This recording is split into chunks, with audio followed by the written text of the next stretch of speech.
What's up guys? Welcome back to the channel Hand Waving. Your friend Shinobi Nexus 2.0 is here again with a brand new Naruto fanfic that's going to change everything. Today's fanfic is titled, What If Naruto Fought Orochimaru, but Kushina Returned with Female Sasuke and Tayuya? Part 1. Let's start this fanfic. I'm alive. What is it, Danzo? Orochimaru asked. It was rare that the leader of Root asked to see him in person.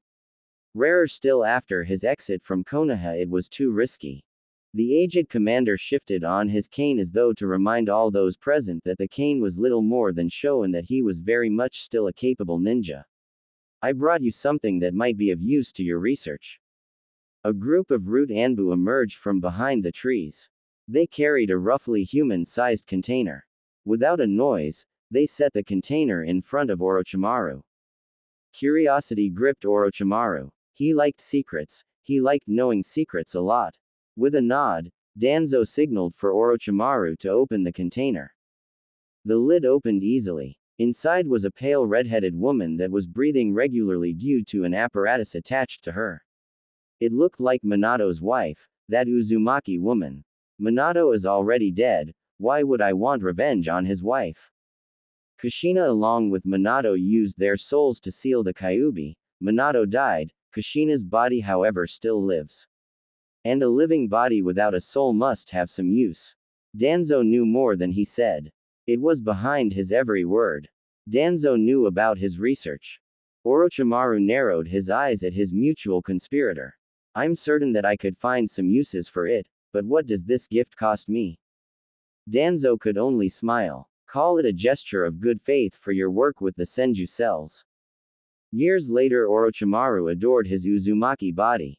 He would almost be sad to leave it once he acquired Sasuke's body.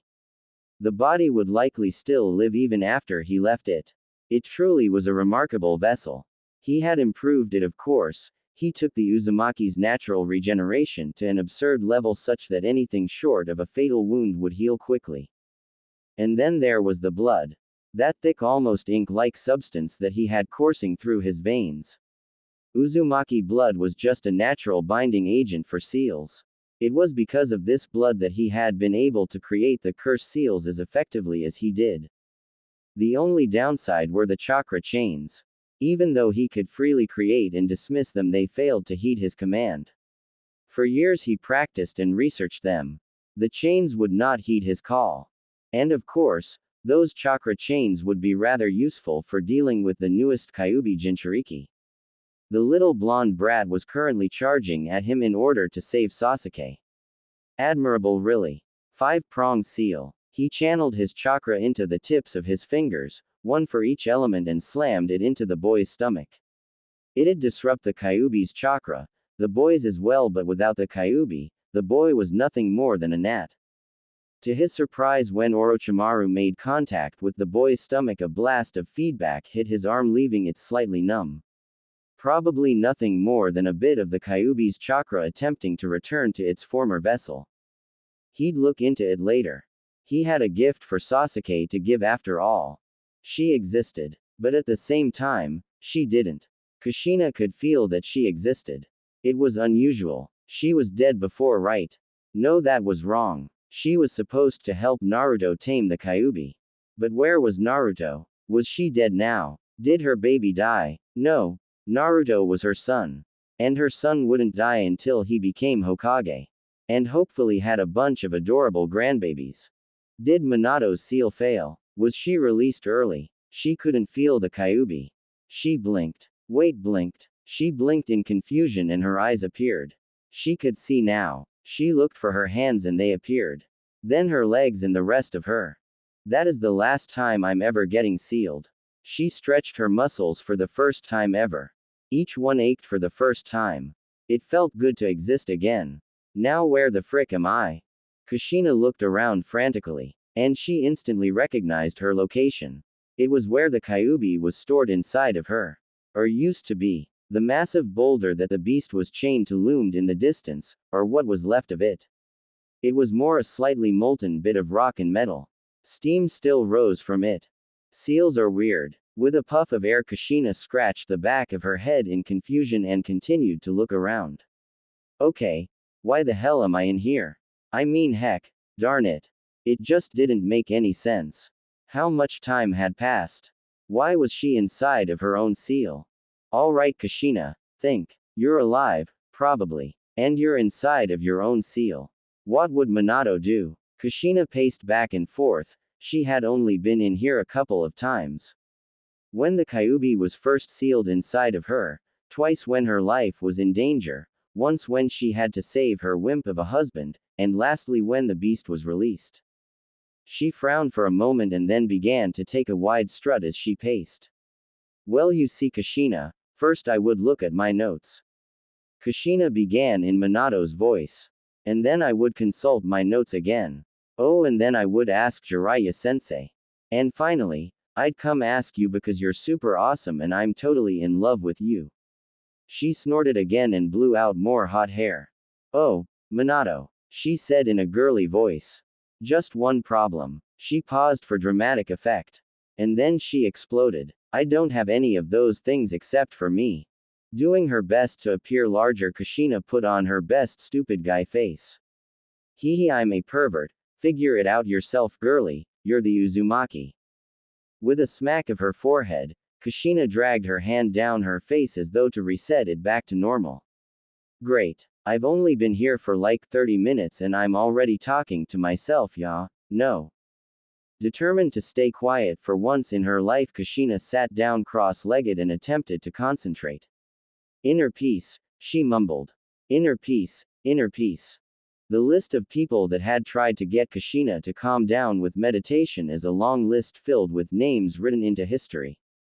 The list of people that had given up on it was just as long.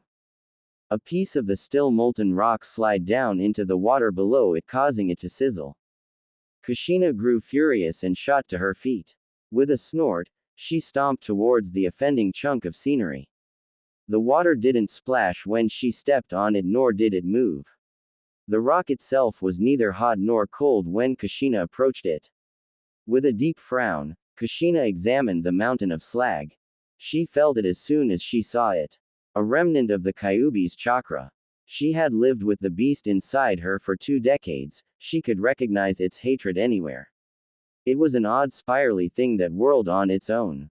Alright, you big stupid fox, what did you leave behind? With the same lack of self-preservation so common in Uzumaki, Kushina simply touched the vile mass of chakra. It hurt. It hurt a lot. With a scream of defiance, she pushed her hand in deeper. She was rewarded for her efforts. She saw the outside. This was how the Kyuubi knew what was happening. And she knew that something was wrong with her. Something was very wrong. Her chakra felt suppressed. And there was another chakra inside of her. Where the Kyuubi's was raw fury and hatred, this chakra was vile. She tried to call out to her chakra. It moved, slowly. But the intruding chakra reacted and shut it down instantly. With a growl of annoyance, Kushina focused on other things. She saw through her eyes once again.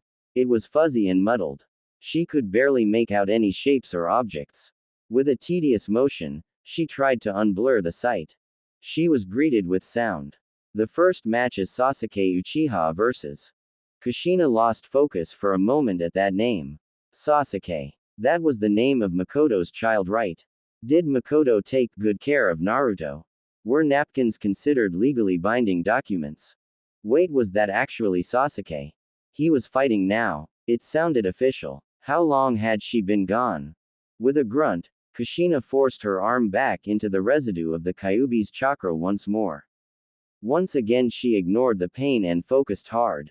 Whatever was in control of her body was watching with great interest as Sasuke fought another ninja. To Kushina, the boy looked just like Itachi, and so much like Makoto. She resisted the urge to cheer for Sasuke's victory against the boy. That technique was so cool. She watched as Sasuke grunted in pain and was forced to a knee once he was pronounced the victor. She could feel the glee from whatever was in control of her body. Kakashi-sensei. Some little girl sounded off. Kushina suddenly felt very old when she watched Kakashi appear in her view. He was a man now. No longer was he that obnoxious little punk. I'll take care of him, Sakura, and don't worry, I'll be back in time for your match, Naruto. Her maternal instincts kicked into overdrive. Naruto was alive. He was a ninja. He was on Sasuke's team. Kakashi was his sensei. She tried to force the eyes to look towards Naruto. She wanted desperately to see him. But her pleas fell on deaf ears. She could only hope that her eyes would eventually flicker towards Naruto even for the briefest of seconds. Kushina groaned in frustration when that failed to be the case. Her windows into the outside world left. Still, she heard her child's voice a few times. He was loud like she was. She was about to cut the connection when she appeared in front of Kakashi once again. Sasuke was on the ground, shirtless. She could feel the displeasure of whatever was in control. Orochimaru. Kakashi's voice said. Her connection was broken as Kushina's anger flared and fed into the Kyuubi's violent chakra. Orochimaru. Kushina asked out loud. She even startled herself with how much venom she could say that name with. Orochimaru. She needed to vent. Her eyes locked one of the massive still smoldering stakes that once held the Kyuubi's limbs. She ran up to it and punched. Nothing happened. She punched again. She craved the satisfying sound her fleshing breaking the material. She needed it. But it wasn't happening. Her anger grew and grew. With each failed punch it just compounded on itself. Her anger needed a way out. Fortunately, her mouth still worked. That snake-skinned creepazoid-nosed vanilla-beaned liquor. When I get my hands on you, Orochimaru, I'm going to kick you so hard your snake summons will grow cheeks because they'll feel it too. You pale-face bastard. Her words echoed against invisible walls of the seal. Not for the first time did Kushina find herself grateful that the seal was soundproof. The Kyuubi could be a lot louder than she was. Okay, Kushina. Think. You're a smart girl. She took a deep long breath. She pretended it helped, but it didn't. Okay.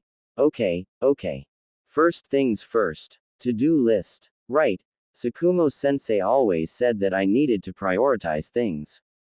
Okay, item 1 on the list is getting my body back. Kushina looked around again for a door or a switch that would just let her take control of her body. Not that easy. Okay, well, list making failed. What did Jiraiya-sensei say? Oh, notice your surroundings so you can use them.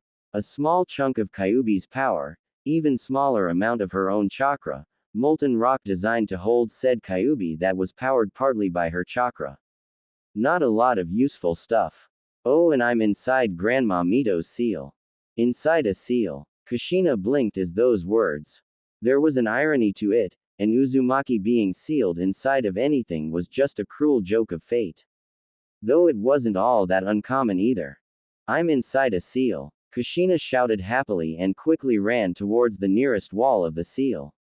Let's see here, I should be able to access the inner workings of the seal if I can find. Her eyes scanned the non-wall in front of her. It was just blank space that stretched out in all directions, but the seal had a set distance away from the Kyuubi where it just stopped. Eventually, Kushina found what she was looking for. A small almost invisible seam in the middle of nothing. Even her small fingers had difficulty getting under the almost non-existent material. Until finally it lifted. With an excited flourish, Kushina ripped off the non-existent veil. The veil collapsed all around the room. As the pure whiteness fell to the ground, black writing began to appear along some non-existent surface. They pulsed with power, each one strengthened by those around it and in turn strengthened by them. Kushina examined the symbols wide-eyed and with a massive smile. She was a seal. And she was twice the seal master her husband was. He just got all the credit because he somehow figured out how to do that stupid flying thunder god jutsu. PFF2 needs to be able to taste what purple smells like when you have all of this. She cracked her knuckles. It was time to get to work. If it was the standard sealing language, she'd be able to find a way out in about 20 minutes. It wasn't the standard language. Damn it, Grandma Mito. You just had to write it in Nushu script. Stupid old lady language. Nobody uses it. This would take some time. Kushina's sense of time inside of the seal was practically non-existent. She didn't feel hunger or need sleep, so it was hard to figure what was happening on the outside when she wasn't plugged into the Kyuubi's chakra. She learned what Orochimaru was up to. He wanted to destroy Konoha. Something Kushina would not allow. He also wanted Sasuke for some reason. Other than that, much of his plan was still a mystery to her. When Orochimaru slept is when Kushina did most of her work anyways. His chakra was less restrictive on hers during that time. Slowly she had managed to bring in a small feed off her chakra into the seal. Once again she was grateful for how thick her chakra was, absolutely wonderful for dealing with seals. Her plan was simple. She would use the chakra she had gathered with the remnants of the Kyuubi's chakra, to switch places with Orochimaru once he began to use his chakra into a fight. And hopefully, she wouldn't die. That last part was important. Once more she stuck her arm into the swirling mass of the Kyuubi's chakra. And was rewarded. Orochimaru had to admit that the blonde little Kyuubi brat was certainly entertaining. He had that sort of obnoxious natural dramatic flair that Jiraiya had. Still, he was mostly eager for when Sasuke's match would happen. For that was when the real show would start. He found himself standing up. He found his foot placed on the high railing. He found himself holding his own arm as he flexed his muscles. His mouth moved. "Ya, Naruto. Kick his." Orochimaru blinked. That was unexpected. What on earth was that? He didn't have the time to worry about it now. He had to do damage control. Sarutobi-sensei was smiling at him. Forgive me, Lord Hokage. I don't know what came over me." Orochimaru took his seat and pretended his little outburst never happened. His old sensei would not let it go that easily. "Oh, I wasn't aware that you knew young Naruto. He's very much like my youngest," Orochimaru said quickly. Hiruzen wouldn't have to buy for much longer anyways. Kushina ripped her arm out of the Kyuubi's chakra as soon as the fight had finished. She had seen her son. Her beautiful baby boy was alive and well. And he kicked that Hyuga punk's butt good. "My son's an awesome ninja. Oh yay. Go Kushina, your uterus is awesome and totally not related to Minato's sperm." She couldn't help it, she had to dance and cry. Her child was alive and well. He was a strong ninja and acted just like she did. He looked so much like Minato. And had the same love of orange that she did. He looked happy. Hopefully, that meant Jiraiya did an alright job of raising him. Still, she needed to see him. She needed to talk to him. To hold him. It was time to put her plan into action. She grabbed her chakra chain that had manifested inside the seal and wrapped it around her body. "I really hope this works." She knew the risks. But she was an Uzumaki. They ignored those. She pushed both of her hands into the last spark of the Kyuubi's chakra and slowly stepped into it. She joined it with her own chakra. With a feral scream of pain that slowly twisted into a howl of rage and finally into a yell of defiance, Kushina merged with the beast's chakra, and channeled it through to her chain, into her chakra network. The scripts of the seals began to dull a bright red. "It's working. It's working." She began to laugh in glee as the scripts began to grow closer together. The seal was collapsing on itself. And then she would be free. This is why you never seal a seal master, especially an Uzumaki one. Orochimaru could only smile. To see his sensei struggle so hard. It was almost too good. Soon that old man would be dead and Konoha along with it. Finally, he would have his revenge. Still, he could twist the dagger a bit more just to make the man suffer all the more. "Even somebody like you, who was once hailed as the god of shinobi, cannot escape old age, but I have." He slowly peeled away his face. "It can't be." Hiruzen could not believe his eyes. More shocking than seeing the first and second Hokage back from the dead was the face of Kushina Uzumaki staring right at him. "Kushina. Oh sensei, you wouldn't believe how wonderful her body has been. The Uzumaki truly were a wonderful people, it's a shame that they wiped themselves out." Orochimaru gave a soft chuckle. "You're no longer human, Orochimaru, you've become a demon." Orochimaru could only laugh. "Then why don't you seal him like one?" He didn't remember saying that. Why did he say that? Something was wrong. His chakra was a mess. He could feel the turmoil. A chakra chain shot out from his hand and went limp. He tried to recall it, but it wasn't listening. Most unusual. A bit of his slick black hair fell away. And a red strand fell into place. He would have to finish this quickly. Kushina smiled as the seal flipped itself inside out.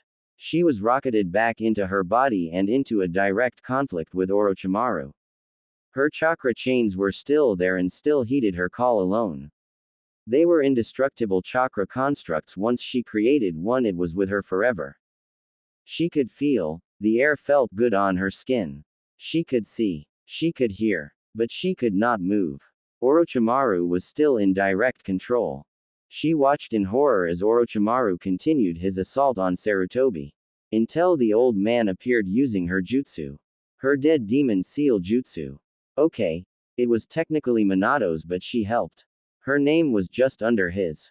With a silent roar, Kushina exerted her strength and forced Orochimaru to stand still as Hiruzen charged at him. What is going on? She heard Orochimaru shout.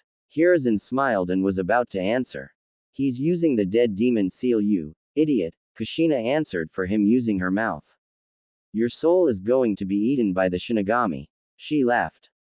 As more of Orochimaru's soul was pulled out of her, she could feel her control return. Kushina, is that you? Hiruzen asked hopefully. Kushina, what? Her mouth said in Orochimaru's voice. Of course it's me, old man. Did you really think I would let this snake bastard stay in control of my body? Kushina roared. The limp chakra chain sprang to life. She had so much control now. It flared red with the remnants of the Kyuubi's chakra. It pierced the soul of Orochimaru and wrapped twice around it. She began to pull it out. Orochimaru could do little as he felt his being slowly slip away. He couldn't move his mouth anymore. He could barely watch in horror as his soul was slowly forced out of Kushina's body. Hiruzen smiled when Orochimaru was completely sealed inside of him. Kushina, listen, I'm sorry about. Kushina didn't let the old man talk as she hugged him. You just gave your life for me, old man. Whatever you're apologizing for, you've more than made up for it. For a long moment they hugged the old man until his body went limp. Now to find Naruto. She stood proud and wiped a tear away. I'm in prison. Kushina peeled at the flesh-like Orochimaru mask that was on her face. It felt like a combination of rubber and snakeskin. It felt so weird, like her entire body was covered in snakes. And that there were snakes inside of her. Goo, Orochimaru, what the hell was wrong with you? She felt like puking. Something was coming up. It was wiggling. Oh god. Kushina lurched forward and a long snake was forced out of her mouth along with whatever Orochimaru had for lunch. The snake looked at her. Kushina looked at the snake. That was inside of her. She heaved again and her stomach emptied itself all over the snake. She braced herself against one of the branches and heaved again. A foul-smelling bile came out this time. Kushina licked her lips involuntarily and cringed at the bitter taste of her inner fluids. And I thought it was bad when I found a toad in Minato's bed. Having a snake in her stomach was just unsettling. She had eaten cooked snake before. But that was dead, and tasted good. Kushina ran her hand through her hair, it felt sticky and wet. She examined her hand and found it covered with a viscous black fluid. She flung it to the ground and it stuck there in a globule of whatever the hell it was. She could still feel a lot of Orochimaru's chakra still in her system. It was currently wreaking havoc on her body. She set the remnant of the Kyuubi's chakra free on it. It consumed Orochimaru's chakra hungrily. It made the little bit of the Kyuubi's chakra more powerful, but she had dealt with that her whole life. She'd rather not try and learn how to deal with Orochimaru's chakra. I wonder if Ichiraku's is still open. I wonder if Naruto likes to eat there.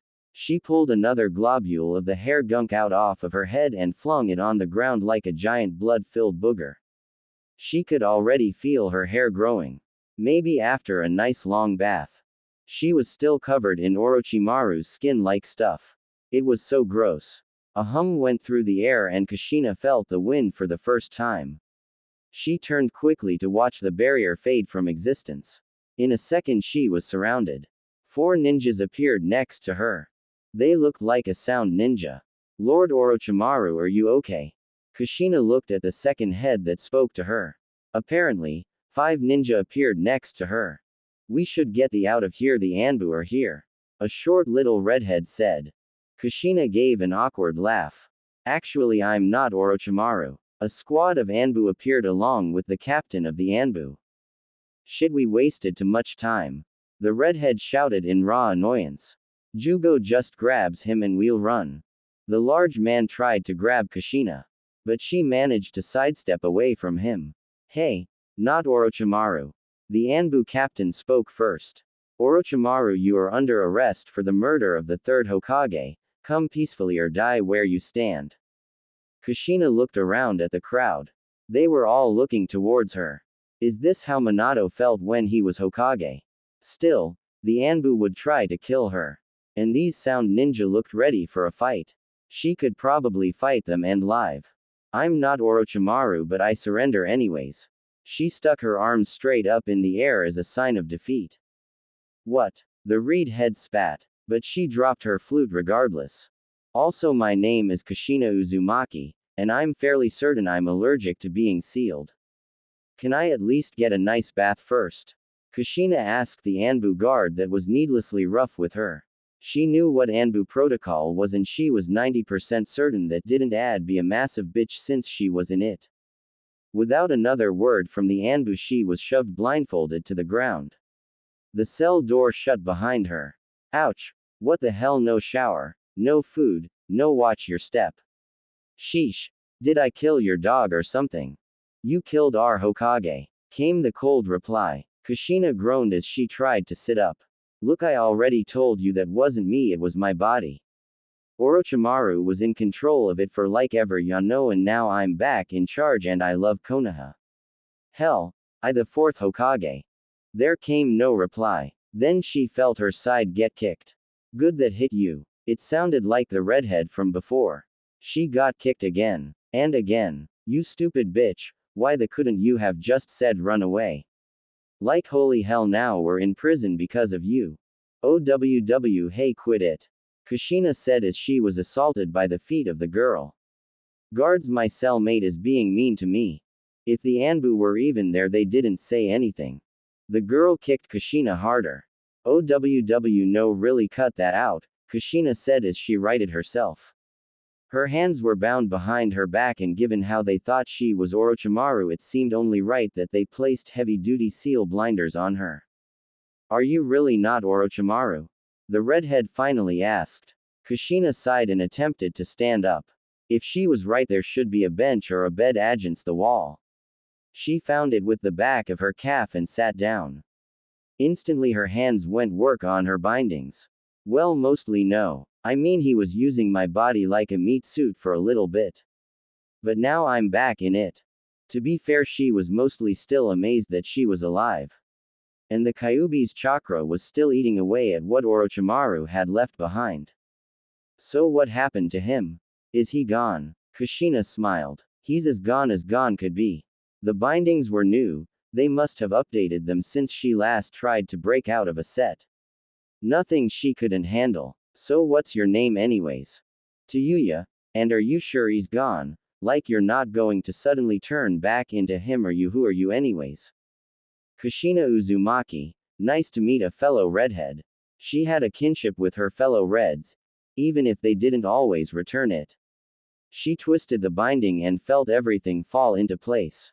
It clanked loudly and fell off onto the rough mattress bed. Aha, and Minato always said I was being paranoid. Ever since she was captured, Kushina wanted to make certain that she could break out of any bind eventually. Minato had teased her a bit, saying she was paranoid. Jiraiya said other things. Perverted other things that she wanted to hit him for. Are you going to escape? Tayuya asked in a concerned tone. Kushina snorted. Not, I'm just going to get out of the binding and stuff. Any escape attempt she tried would be bloody. And convincing people you just killed that you were actually on their side and not a crazy person was never a good idea.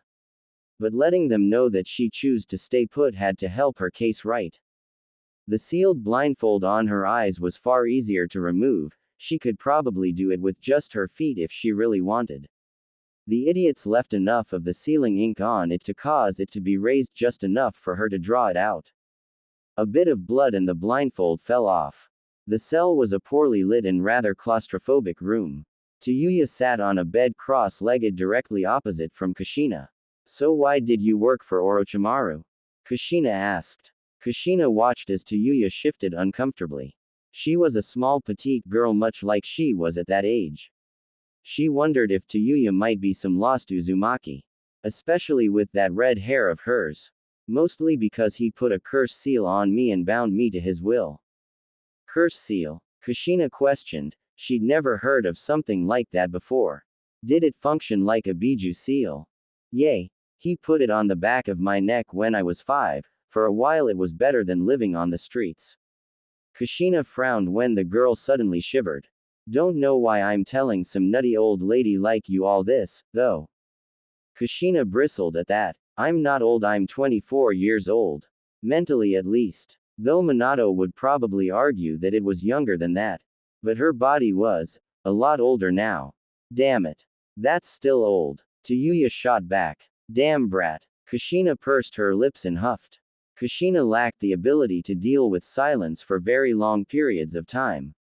She needed something to make noise, or better yet something to take her mind off of fact that she was stuck in an Anbu cell and her son still needed know she was alive. Seriously, you'd think Kakashi, Jiraiya, Makoto, even that bastard Fugaku would look into the crazy lady claiming to be Kushina. So can I look at your cursed seal? Kushina asked out of nowhere. Blindfolded Tayuya's head snapped towards the noise quickly. Why the would you want to do that? Kushina smiled. Well, I'm an Uzumaki. Seals are kinda my thing. Heck, if it bothers you I could probably remove it. Tayuya's body shifted at that. It became more relaxed and almost hopeful. Can you take the mask off too? I like to look people in the face when I talk to them. Good trade. Kushina said that with more pep than she meant to. Seals excited her almost as much as ramen.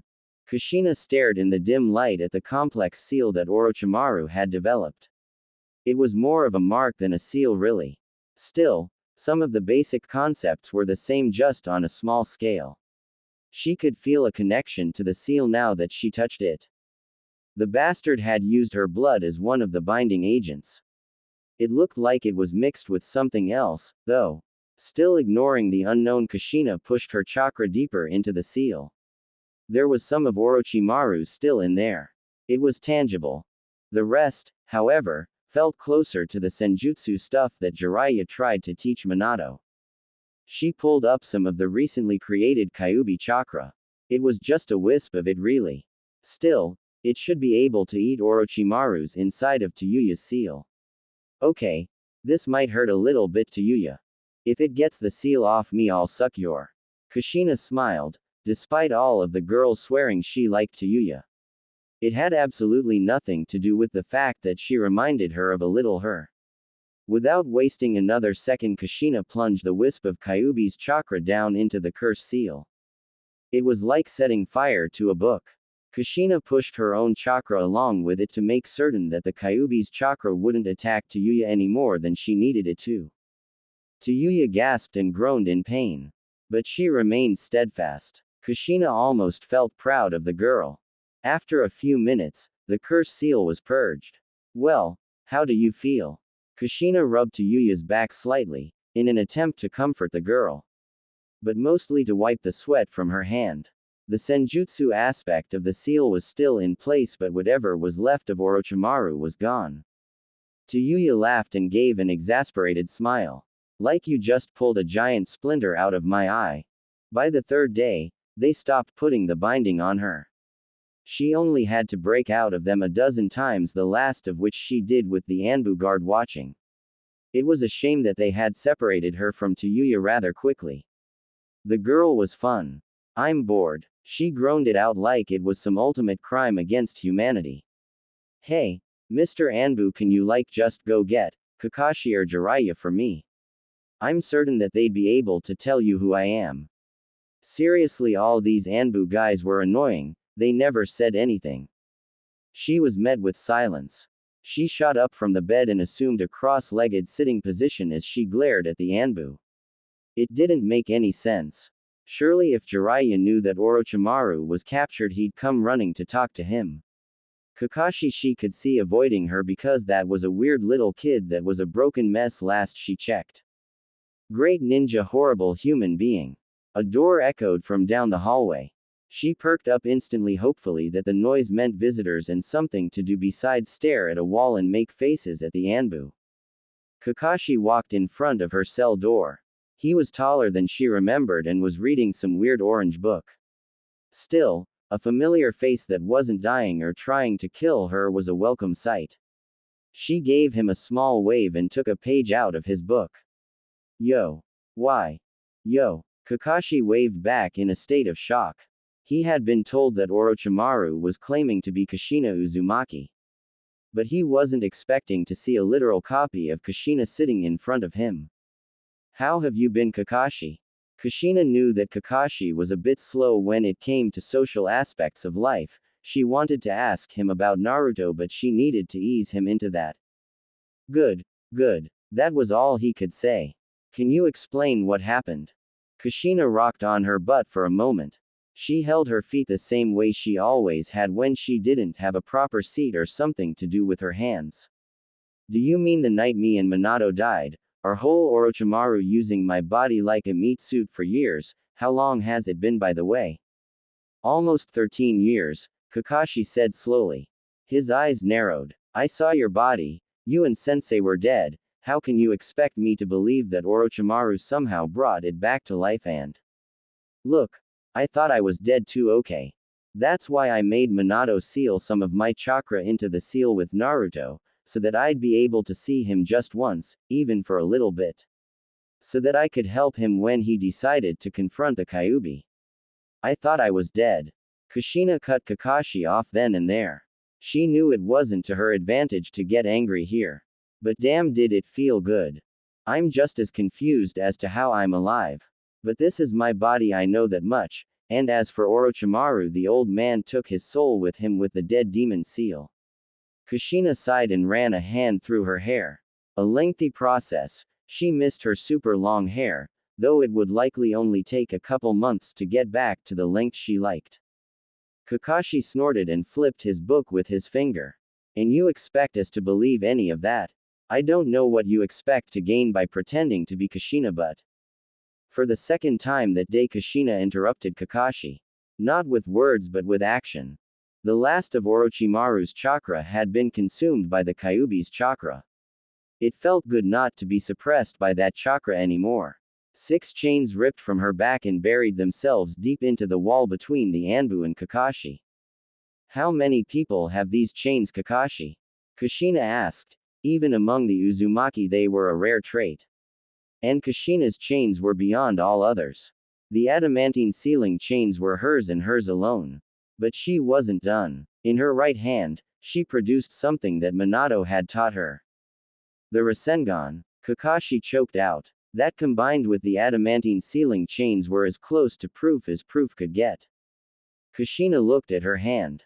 Holy shit, it actually worked. She never actually completed the Rasengan. Stupid Minato said that it wasn't something that could be taught. Guess my chakra control goes up when I'm mad, ya know. I don't believe it. The Anbu beside Kakashi muttered. It was a female voice. It's really you, Kushina-sensei. Kushina smiled. There was only one person that called her sensei. Yugao. Oh my Yugao, so you're in Anbu now. That's awesome. Did my lessons help you get your father to teach you? Yugao kept her mask on but nodded eagerly. Yugao, do me a favor and go get Shikaku and Inoichi, Kakashi said with authority. The chains blocked her way. Kushina-sensei, the chains. Oh, alright. It was always a pain to retract her chakra chains. It was like coiling up a regular chain, just with chakra. It took far too long for Kushina's tastes. Once she did, the chains dropped to the floor and Yugao sped away. So what's the plan, Kakashi? Well, you have me convinced that you're Kushina. Now you're going to have to convince Shikaku, who will probably end up asking that Inoichi probes your brain to make certain you're not Orochimaru, Kakashi explained with a shrug. Kushina sighed. Well, I suppose that's about as much trust I can get from you. I was taught to expect the unexpected. Kushina smiled. That phrase brought back good memories. Minato started saying that because he was dating me, no. It still applies. Kakashi shrugged once more and flipped a page in his book. All he had to do now was to wait for Shikaku and Inoichi to show up and then. Whatcha reading? Kushina asked politely. She attempted to read the title on the side of the book but could only make out the title Ika Ika.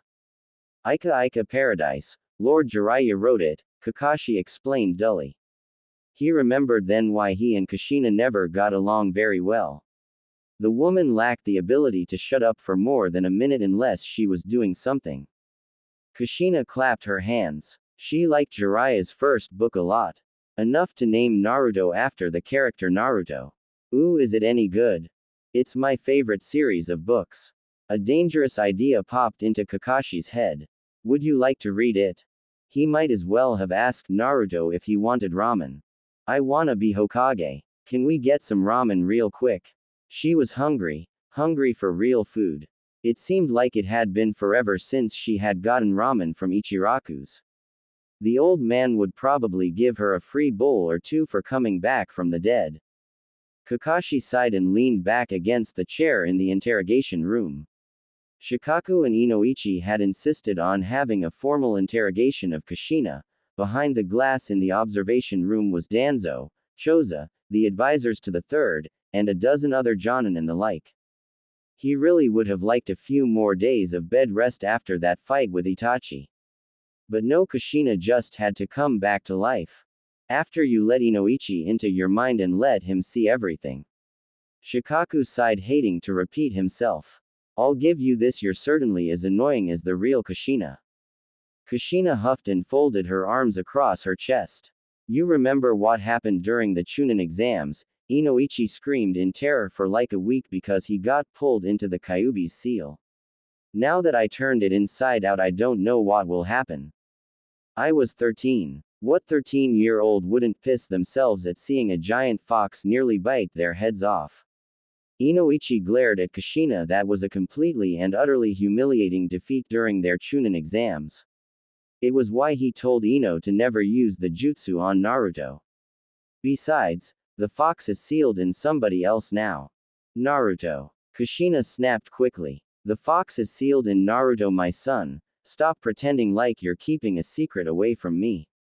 Shikaku sighed. You keep saying that, but we don't know it's you.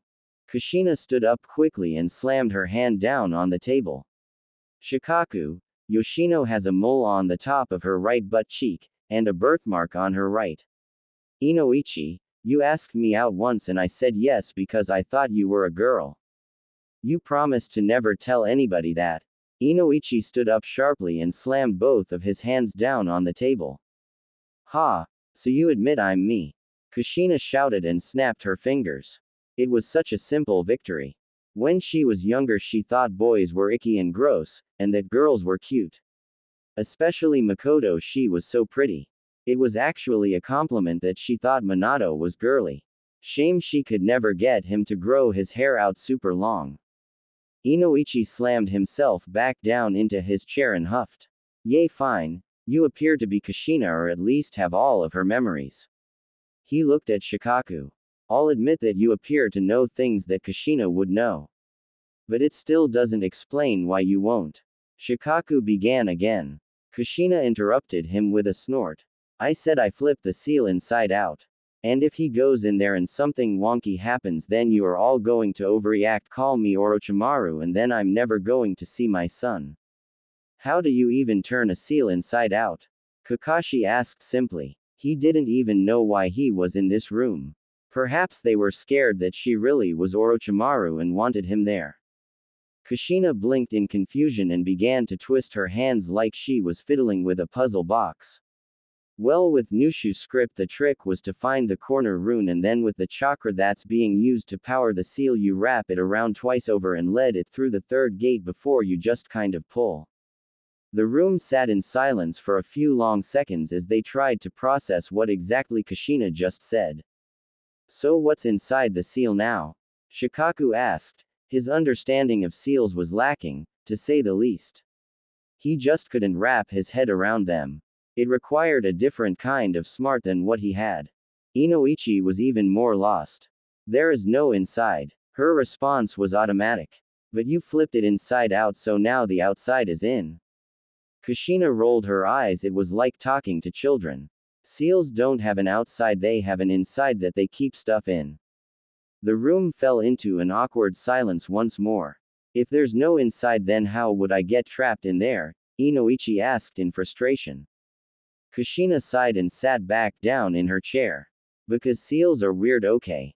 But fine, go ahead and do your thing. Inoichi nodded and began to perform his jutsu. In a moment his mind was sent into Kushina's. His body fell over slack. Kushina leaned forward just a second. And he inhaled sharply and looked around the room in raw confusion. Whoa, this is weird. Her gaze stopped at Inoichi's head. Oh, just great, Inoichi, I told you something weird would happen. Kakashi leaned forward rather confused. Kushina, what's happening? I'm not Kushina, I'm Inoichi, Kushina said plainly, then her face made a sudden twitch. You idiot, you're in my body, I swear at least you're not as bad as Orochimaru. Hold still and don't touch anything, I might be able to undo this. Wait, no, don't, Kushina, this is fine. I can see your memory's fine like this, let's see here. Hey, wait, that's private, don't start remembering those. Kushina's face twisted in horror. There are some things I did not want to know about Minato. I told you not to look. Here, look over here. Here's the night the Kyuubi attack. Look, there's that orange masked guy with the Sharingan. Stop looking at my life. Kushina's body slid down in the chair and gave Inoichi's body a swift tap in the nuts. Ha! I didn't feel that. You're going to. Now stop looking at that stuff. Wow. You had huge crush on Makoto, didn't you? She was pretty okay. Shikaku massaged the bridge of his nose for a moment, quite uncertain of what to make of the scene before him. Inoichi, can you please just tell us if that is without a shadow of a doubt Kushina? Yep, she's Kushina alright, there's no trace of Orochimaru in her. Everything she said happened as there. Kushina spoke and nodded slowly. See, I told you so. Inside your own body, please, Inoichi, Kakashi said with a sigh. Alright, of course. Kushina brought her hands up and began to go through a similar jutsu to what Inoichi just did. Inoichi sat up suddenly and gasped for air. When you said the seal would do something wonky, I wasn't expecting that. It was a low mumble. It is in my opinion that this woman is indeed Kushina Uzumaki and that all events happened as she described, including the Kyuubi attack and the death of the third. Kushina cheered and shot up to her feet. Alright, can I see my son now? Oh, and ramen. Naruto likes ramen, right? Kakashi, he's your pupil, right? Treat us to a mother-son ramen date. It had been 3 days of just sitting and waiting so that she didn't end up having her entire village trying to murder her for going to see Naruto, and now she was in the clear. About that, Kakashi began slowly. The door opened up and Kaharu, Homura, and with Danzo entered the now slightly cramped room. Welcome back to the world of the living, Kushina, Kaharu said with a small polite bow. Unfortunately, young Naruto is currently out of the village. Kushina's face scrunched in confusion. What happened to not letting the Jinchuriki out of the village because we were important to the safety and well-being of Konoha? It pissed her off to no end that she was barely allowed outside of the city wall unless she was with Minato or no less than 2 Anbu. Homura sighed. That rule largely applied to wartime. And you, considering your deplorable sense of direction. Hey, I didn't get lost that often, ya know. Kushina huffed. Her sense of direction was perfect. If she had a map, and had somebody to read the map, or was inside Konoha, she knew her way to all the important places like the back of her hand. I found you in the forest once because you wanted to get ramen. Shikaku reminded her. She actually looked like she had gone feral as well and was trying to hunt a deer out of hunger. Minato said you left to get ramen an hour ago. Feeling her face grow hot at the topic, Kushina decided that it would be in her interest to change the subject. Okay, my sense of direction aside, why is Naruto out of the village and who is he with? Kaharu stepped forward and gave a sad smile. Jiraiya asked to take him while he searched for Lady Tsunade. He probably would have stayed behind if we told him about you, but we didn't want to have Orochimaru captured influence his decision. Kushina's left eye twitch. What the hell kind of decision would be yes or no if he knew I was alive, or that Orochimaru was in prison or whatever? This is so confusing. His decision to become Hokage, we offered the position to him, but he refused and went out to find Tsunade to become Hokage. Homura pushed up the rims of his glasses as he explained and appeared to be counting down for something. Kushina thought for a long moment and Koharu slowly began to smile. Shikaku began to preemptively massage his temples for a headache that was about to come. I can become Hokage instead, Yano, Kushina said with a wide smile on her face. If she became Hokage, she could surprise Naruto with a whole guess what? You're the son of not one but two Hokage. Oh, and you totally weren't convinced on that desk. I was third on the list after Minato, and Orochimaru after all. Koharu allowed her teeth to show as her grin threatened to break her aging face. I knew that you would say that, my girl. She walked over and hooked her arms with Kushina and began to lead her out of the room. Now let's get ready to make it official. Just a moment, Danzo said with a cough. Kushina, are you certain that you remember nothing from your time as Orochimaru? After a second to regain her balance, Kushina looked up into Danzo's singular eye. Honestly, I don't remember anything. I just woke up in the Kyuubi's seal and he was in control of my body. There's nothing but me in my brain now. Danzo grumbled and didn't appear to be either happy or sad about the admission. Additionally, what makes you think you are currently fit to be Hokage? You have not been a shinobi for a long time. A lot shorter time than Tsunade. Kushina shot back. And I'm not afraid of blood either. Regardless, you are without the Kyuubi, your strength is diminished. I believe that Kakashi would be more than a match for you. Danzo gestured smoothly to the Jonin. Kakashi tried to slink further into his chair. I'd rather not. Kushina just smiled down at him. Training Ground 28 was a favorite of Kushina's. The small river that ran through multiple training grounds turned into a wide deep pond here. It was also less flat and had a deep foliage than the other training grounds. It reminded her of the land of whirlpools in a way. Kushina felt her stomach rumble in annoyance as she looked at Kakashi just across from her. She was hungry and wanted ramen. And then there was that book. She couldn't believe Kakashi read such a thing. She'd have to make certain to confiscate the rest of them. Best of luck, Kushina, Koharu said from the sidelines where she stood near her fellow council members. Kushina gave the woman a thumbs up. Koharu had been the one to take her in when she moved to Konoha in the first place and had even helped her with her training. The woman had her love and respect in most matters, even if she only did it for the good of the village at first. All right, Kakashi, show me how much you've grown in 13 years. Kushina shouted triumphantly. She was eager to fight. It had been so long since she had a real fight because of her pregnancy. Kakashi sighed and rolled his neck.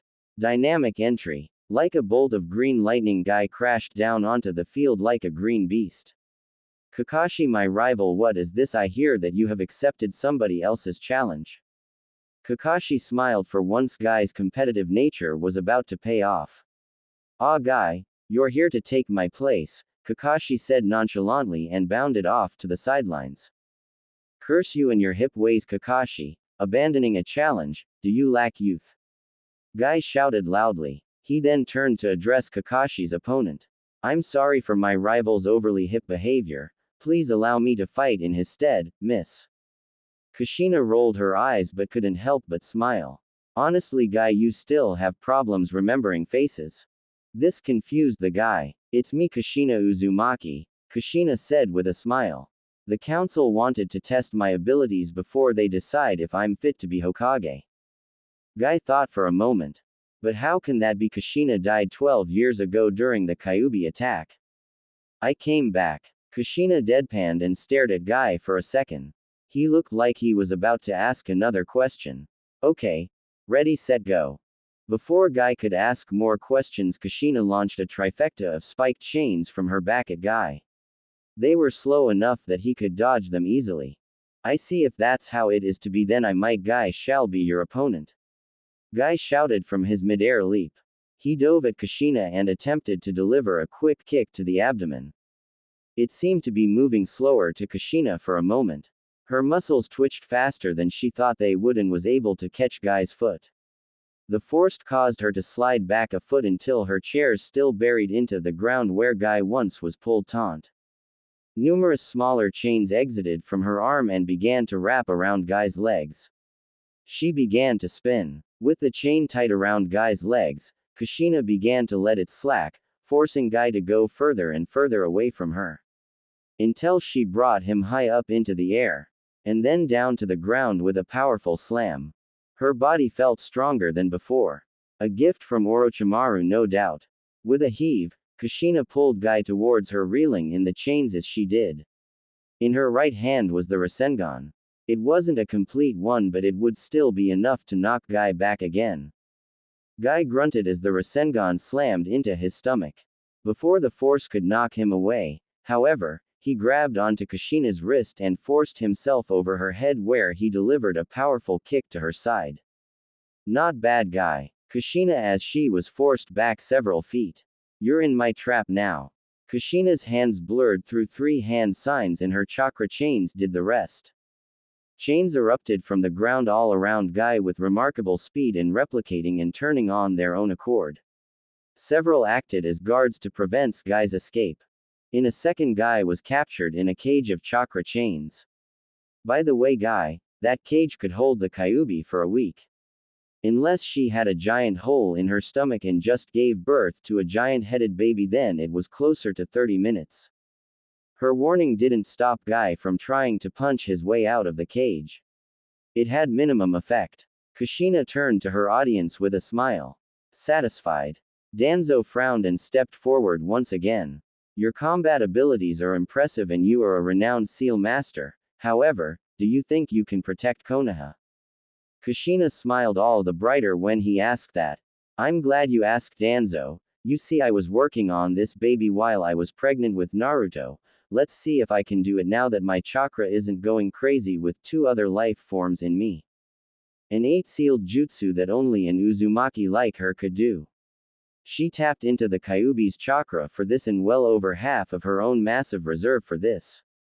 Her clothing ripped as chains shot out of her body and into the ground. In a moment, massive chains wider than an Akimichi shot from the ground all around Konoha and behind the Hokage monument as well. They quickly formed a shell of chains, splitting and joining along the way until a perfect sphere was placed directly over Konoha. This, Kushina stressed out. As the barrier I created the night of the Kyuubi attack, I can keep one up over all of Konoha for 30 minutes. How's that for protection? Danzo could only nod in agreement. I trust you'll improve the speed and duration while in office. Kushina smiled. Believe it. Kushina walked into the Anbu prison, Kakashi following right behind her. Don't you think this will only raise questions? You've only been Hokage for a day. Look, it says I get to pick anybody I want to be my assistant, and I kind of like the girl. She reminds me of me, Kushina explained for the 3rd time. Besides, Yoshino said no, you're too flaky and we need you on the front line. And I'd like to have somebody I can trust being my assistant. She worked for Orochimaru. Kakashi lamented. He honestly didn't understand why he was the one that had to babysit their new Hokage. At least Guy had been the one to fight her. I used to be Orochimaru, what's your point? Kushina said nonchalantly. It was rather fun to tease people like that. Sadly, Kakashi was not amused. And this way she'll be someplace we can keep an eye on her and she won't be an official shinobi. What if she poisons your ramen? I'm an Uzumaki. What if she stabs you in your sleep? Why would I sleep in the office? What if she stabs you while you're awake? I gave birth, I can survive a stabbing. What if she pisses off a delegate or a customer then? I'm planning on that. Why are you so stubborn? I'm an Uzumaki. At last Kushina arrived at the cell. Hey there, Tayuya. You want a job? I'm your mother. It was far too nice of a morning for this. It would be more appropriate if the clouds were heavy with rain, or perhaps if there was just a bit of early morning fog. Not this bright and cheery summer's day. Kushina traced the name on the stone once more. Then again, you always did love the summer, huh, Makoto? She had been Hokage for just under a week now. And she had finally made her way to the memorial stone. When she had found out that all the Uchiha save Sasuke and Itachi were dead, she was heartbroken. To make matters worse, it was because of Itachi that they were all dead and that Sasuke was in the hospital. She had rushed to see him first. Of course, that was her godchild laying there. She found another one of Orochimaru's curse seals and removed it while he slept. She was the Hokage now. So she could make a napkin illegally binding even if it was signed nearly 13 years ago. And to make matters worse, Minato was gone too. But she knew that she had seen him die. A thought crossed her mind about trying to bring him back to learn the jutsu Orochimaru used to bring back the other Hokages. But much like when she lost her village, the sting would fade with time. Still, her home did feel empty without Minato. Hopefully, once Naruto came back, it would feel more like a home. You come here often, Kakashi? Kushina asked out loud when she saw him walk up to the stone beside her. Kakashi shuffled on his feet for a moment. It was still weird to him to see her alive. And as the Hokage, he always thought she was far too immature to be the Hokage. Most mornings, yes, it helps me think to talk to them. Kushina stood up and snorted. The dead make shitty therapists. Is that why you talk to them too? Kakashi drawled as he took another step closer to the stone. He traced over Minato's name for just a moment. For the record, I'm sorry, I should have been there for Naruto when he was. Kushina blew a raspberry to cut Kakashi off. What makes you think I'd want you raising my kid? When you were 13, you were a broken little child that ended up in the hospital every mission because you were too reckless.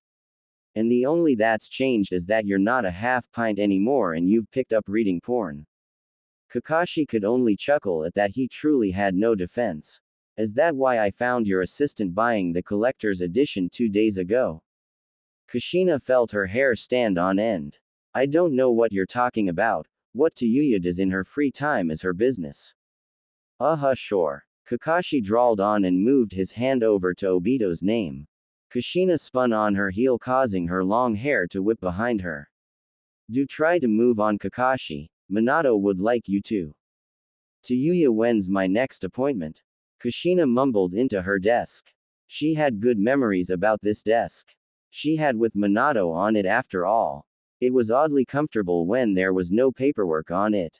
Tayuya jumped at the sudden tone. It was still a shock to her, going from loyal lapdog of Orochimaru to being the assistant to the Hokage, who just so happened to be the lady whose body Orochimaru had been using for years. It was weird. Let's see here. You scheduled a meeting with Team 10 in about 2 hours. And then after that, Team 7 over 2. Kushina smiled at that. She had 2 hours. She had decided to meet with all of her shinobi personally, so for the next few weeks she was going to be ever so slightly busy. I wonder if Kakashi will be on time. He better be. He's our last appointment. Tayuya shot out without thinking. I mean frick. Sorry, ma'am. Kushina rolled her eyes and stood up. For the last time, Tayuya, call me Kushina. Ma'am makes me feel old and ugly. Tayuya snorted at that. You ugly. Please, Kidomaru is getting sick of processing the marriage proposals that have been flooding your mail room since you put him in there. And holy, you show a lot of skin if you're worried about feeling old. A blush formed on Kushina's face and she examined her attire. A green spaghetti strap top, a black belt around her waist with the Uzumaki symbol on it, shorts and knee-high socks. It's hot, okay, and what if I need to use my chains? It sucks trying to fix those small holes. Tayuya just rolled her eyes and smiled. Yay, whatever you say. Whatever. Kushina waved away the conversation and fetched her hat. Let's go to the academy for an hour. That seems like a Hokage thing to do, right? How the am I supposed to know how the Hokage acts? Jiraiya felt rather proud of himself. It had taken nearly 2 full months, but he finally found Tsunade. Though she ran the first few times they found her, eventually Naruto beat her in a bet, got horribly injured in the process, cured Tsunade of her fear of blood and convinced her to become Hokage. The brat was like the ultimate good luck charm. He approached the gates with pride, Naruto, Tsunade and Shizune following in stride.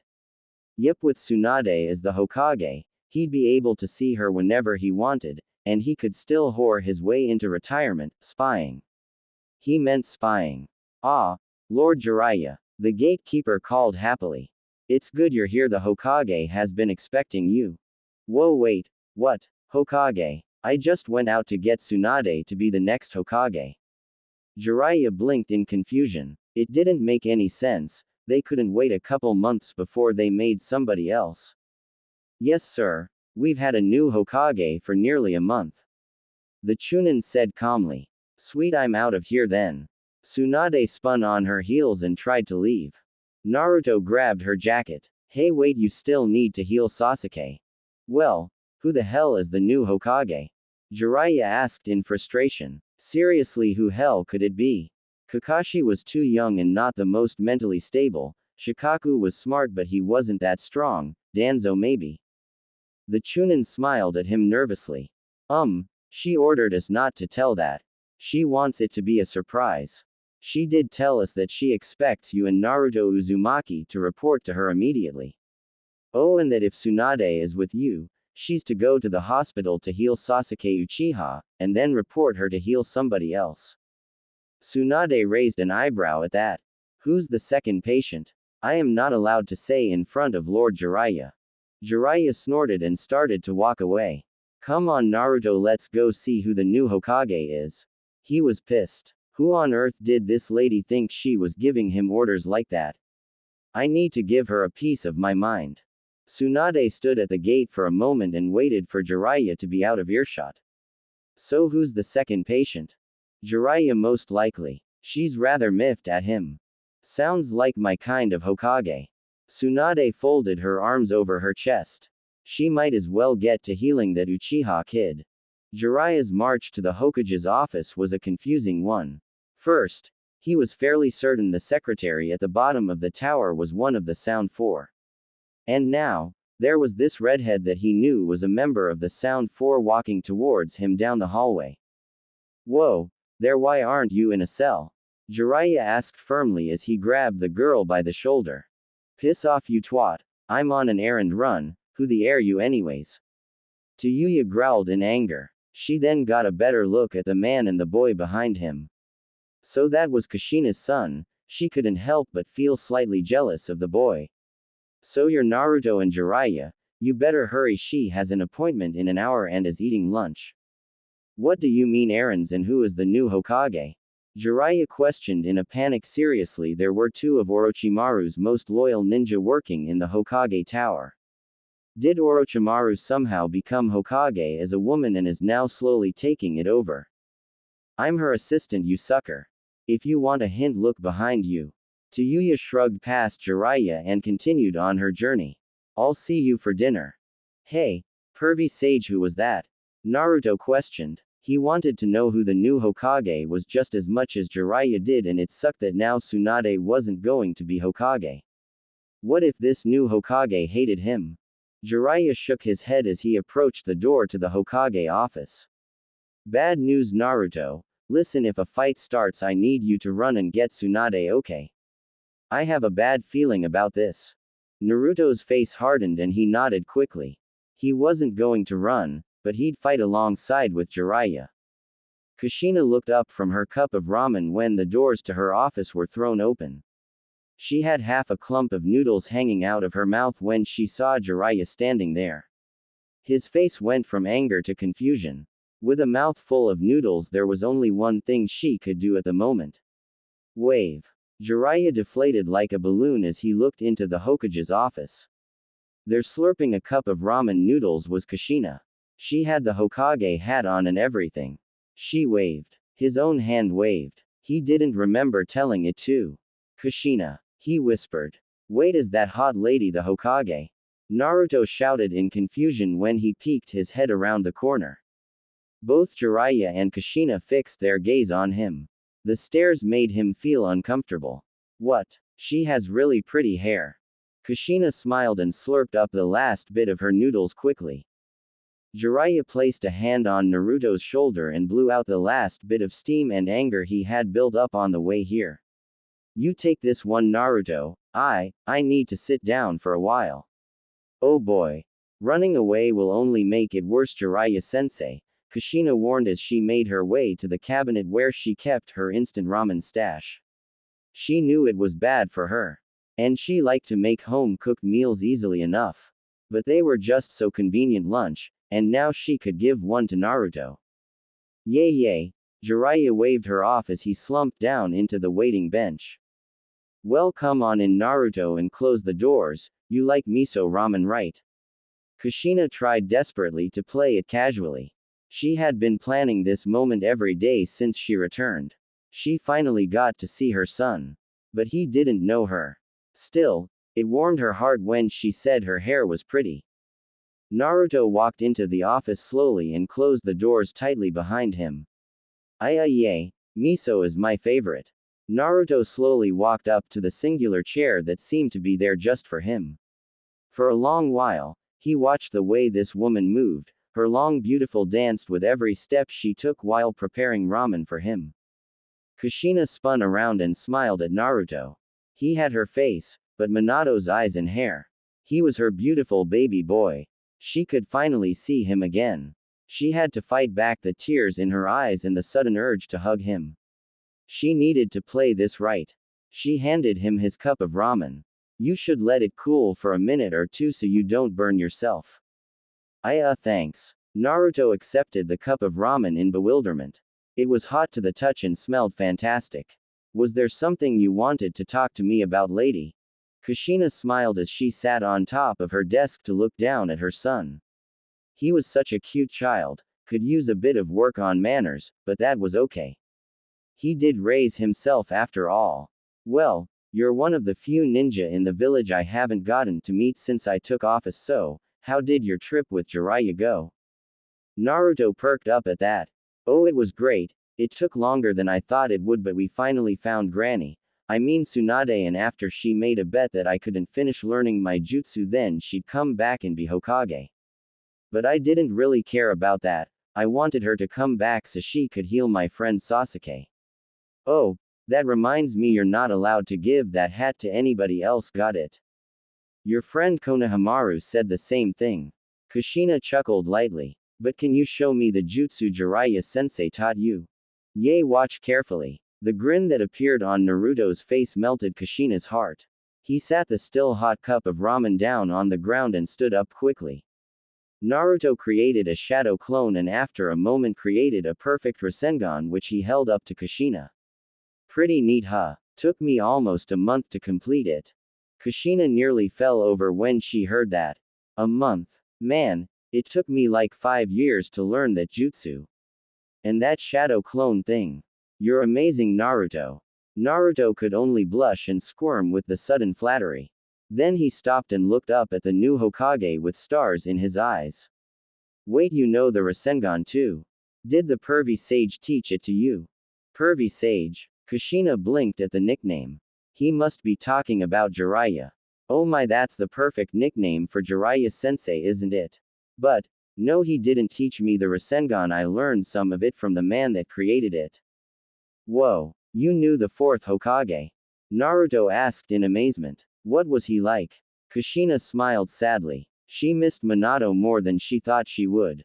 But she would be able to take care of her son now. I'll tell you more about him in a moment. Tell me, Naruto, how much do you know about yourself? Myself? Naruto questioned. His hand drifted to his stomach. The Kyuubi, was this woman just being nice to him because of it? You don't have to worry about the Kyuubi. He's a grumpy old fox, but I'll make sure he doesn't get out. You should eat the ramen before it gets too cold. Kushina pointed to cup below Naruto's chair. She wanted to make certain he was sitting for this. Once Naruto sat down and started to slurp happily on the ramen, she continued. Would you like to know about the night you were born? That got Naruto's full undivided attention. You mean you know what happened? I was there. Kushina looked out the window. She lost so much that night. And I know a lot of things that other people don't know about that night. I was there when the fourth Hokage sealed the Kyuubi into you. Do you know who my parents are? Kushina nodded. Yay. Your mother and father were very much in love and they were so excited to meet you. I know that they loved you with all of their hearts. Your father's name was Minato Namikaze, he was rather flaky and girly. Your mother was a shinobi known as the Red Hot Habanero. For the first time in his life, Naruto had a name. He had a name to call his father. Why did it sound so familiar? And his mother. He had her title. She sounded so awesome. He waited for the Hokage to continue as he slowly ate the ramen she gave him. And like you, your mother played a very important role. She also held the Kyuubi. You see, her chakra was special and she was brought to the village at a young age to hold it. She didn't have the ability to look directly at Naruto when she spoke. She knew it was only a matter of time until she lost the fight against her tears. However, the seal had a problem. It was weakest when giving birth. My parents died because of me. Naruto asked, worried. He felt his heart drop into his stomach and fester there. Kushina's hair whipped wildly as she turned to face Naruto. The tears fell from her eyes were sincere and fresh. No, never that. Your parents did everything they could to make certain everything went smoothly. And everything did. You were born. A healthy blue-eyed baby. I had never seen your father so happy. Naruto smiled at that. He had stopped eating the ramen and couldn't help but wonder who this woman was in front of him. She was crying as she told him this. Was she related to him? An aunt? Cousin? Anybody? Kushina got down off the table and stood there awkwardly for a moment. Then a man with an orange mask appeared.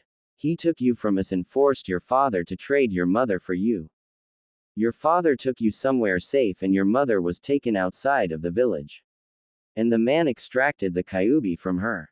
She screamed more when you were born, ya. No.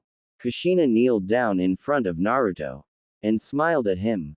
Through sheer stubbornness, your mother managed to survive having the Kyuubi extracted and went to aid your father in trying to seal the fox. In the end, however, they had to sacrifice themselves to seal the Kyuubi into the only person they could trust with it. Kushina poked Naruto in the chest right about his heart.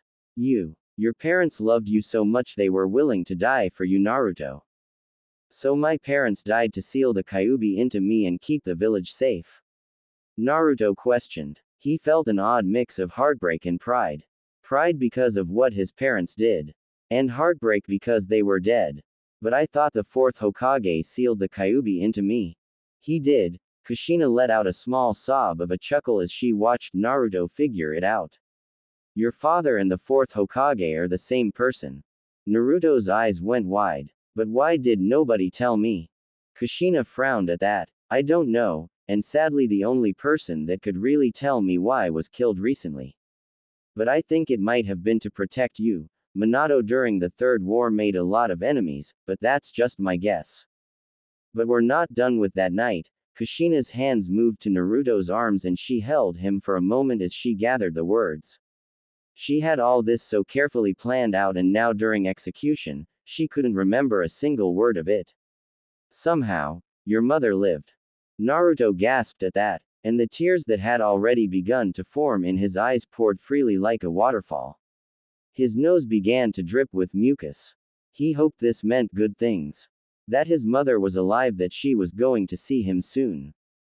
But her soul was sealed away for a long time. During this time Orochimaru took over her body and used it to do horrible things. But somehow your mother's soul returned to her body and she fought Orochimaru for control over her body. In the end, she regained control, and became the fifth Hokage. Kushina rubbed her hands up and down Naruto's arms. Tears were flowing freely from her eyes. Naruto's leaned his head down and he started to shake. He had to suck in the snot from his nose. Kushina bit her lip and breathed in sharply through her nose. Your mother's name is Kushina Uzumaki. And she's sitting before you now hoping that her son will let her be his mother. For a moment there was silence. Naruto exploded forward and tackled Kushina in a full-body hug. Kushina didn't waste a second to the hug. Please be real. Naruto choked out. He had never been so happy in his entire life. His heart was beating faster than ever before. Kushina hugged Naruto tighter and smiled. Shush, it's okay. Mommy's here. And I'm going to make you the best dish of ramen you ever had tonight, okay? And do you want to move in with me? I have a room that's all ready for you. I've wanted a family for so long. You have one now. Call me Momkage. Do you want me to deal with you as the Hokage or as Naruto's mother? There were few women that could make Jiraiya break out into a cold sweat. He thought he was largely in the clear as all but one of them had died. But one just had to crawl out of the grave, and at that moment he would rather get caught peeping at Tsunade once again. Kushina sat behind the Hokage desk, an impassive look on her face. She had a strand of her hair positioned between her nose and her lip in a ridiculous fake mustache. To her left stood Naruto, who looked incredibly happy as he wore her Hokage hat. Can we start with how you're not dead? Jiraiya asked. For the past 30 minutes he had sat outside the office trying to figure out how on earth Kushina came back to life. It just didn't make sense to him at all. The fake mustache fell when Kushina frowned and slouched in her chair. She was getting so sick of explaining that. I survived having the Kyuubi extracted out of me because I'm awesome. My body was alive but my soul was doing weird soul stuff somewhere else. Orochimaru got my body and used it for a couple years, then I came back and kicked him out when he tried to kill Sarutobi. Now please choose, or I'm just going to do stuff. Which one causes the less bodily harm?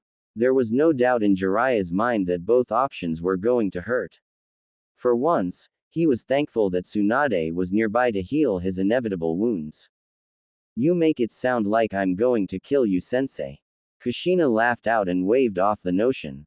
Let me be clear, I am angry and disappointed with you, but I'm not a revenge-obsessed monster that's going to start killing everybody that ever mistreated my son.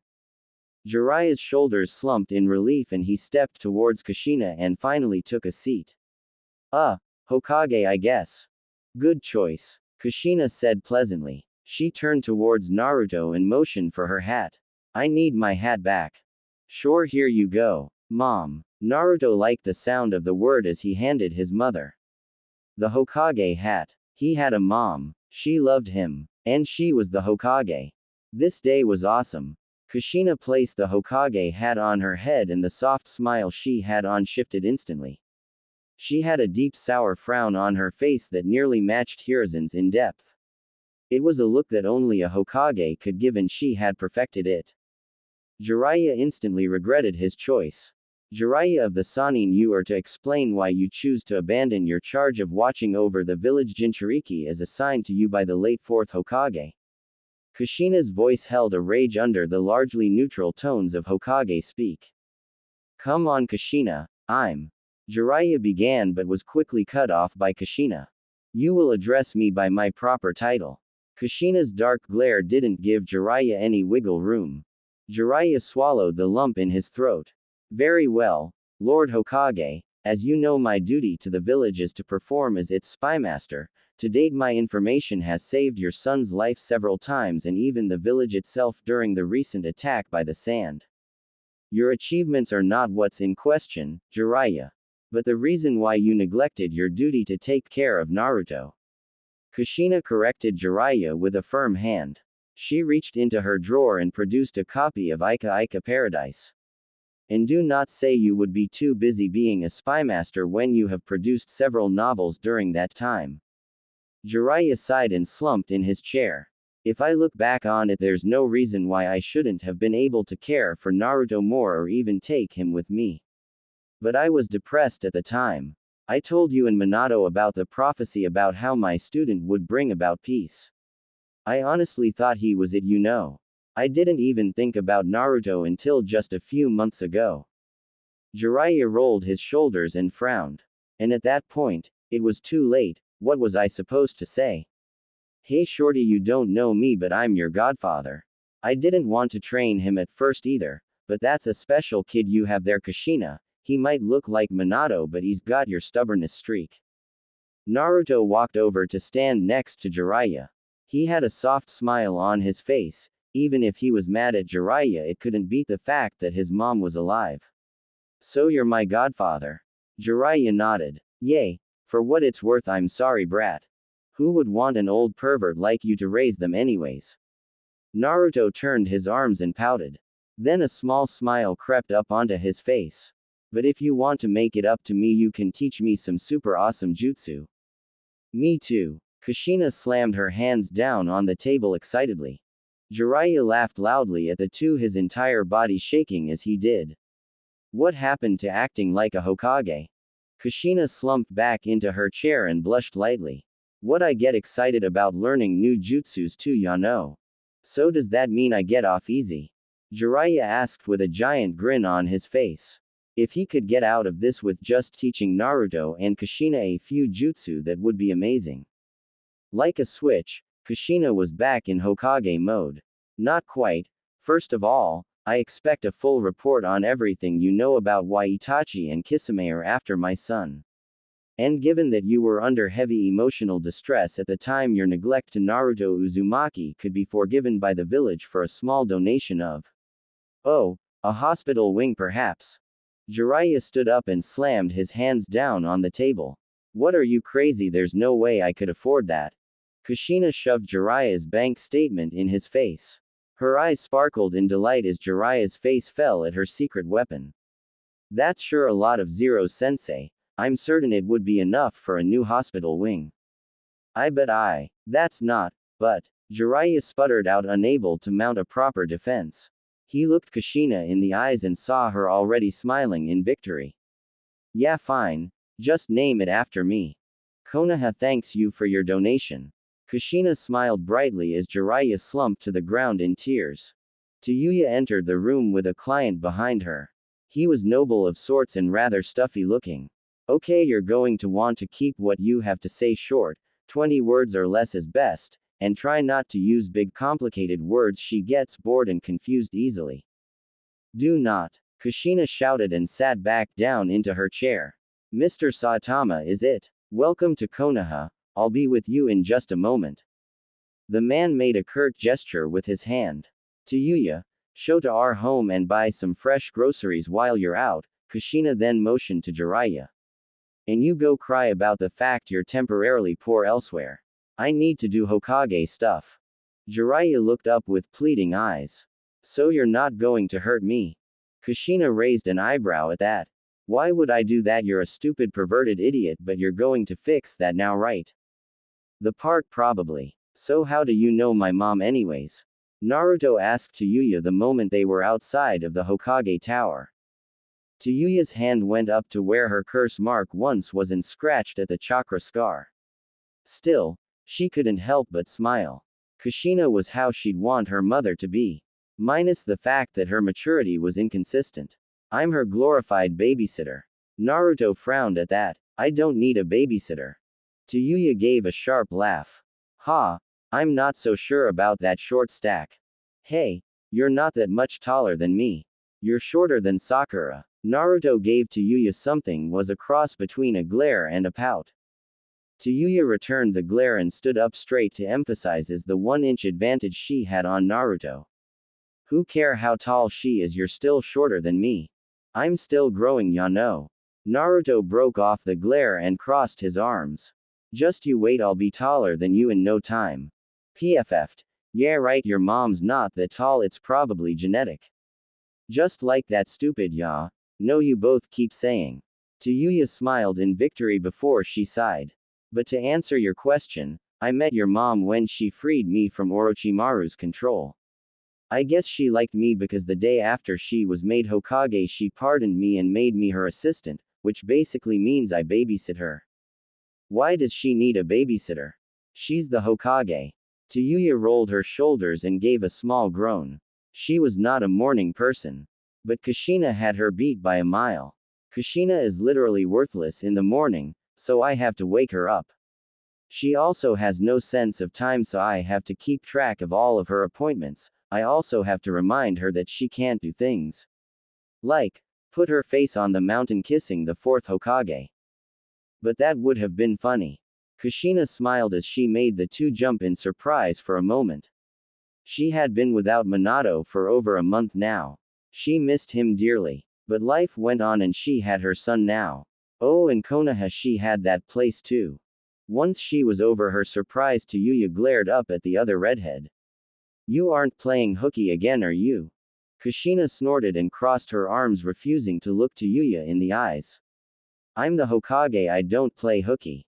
I just give myself time off for things, besides was quick, now let's shopping, I want to cook my son dinner for the first time. Naruto smiled to the point of almost being in tears. What are we having, Mom? He was so excited to say that. Each and every time felt like the first. It was still fresh in his mind that he had a mother.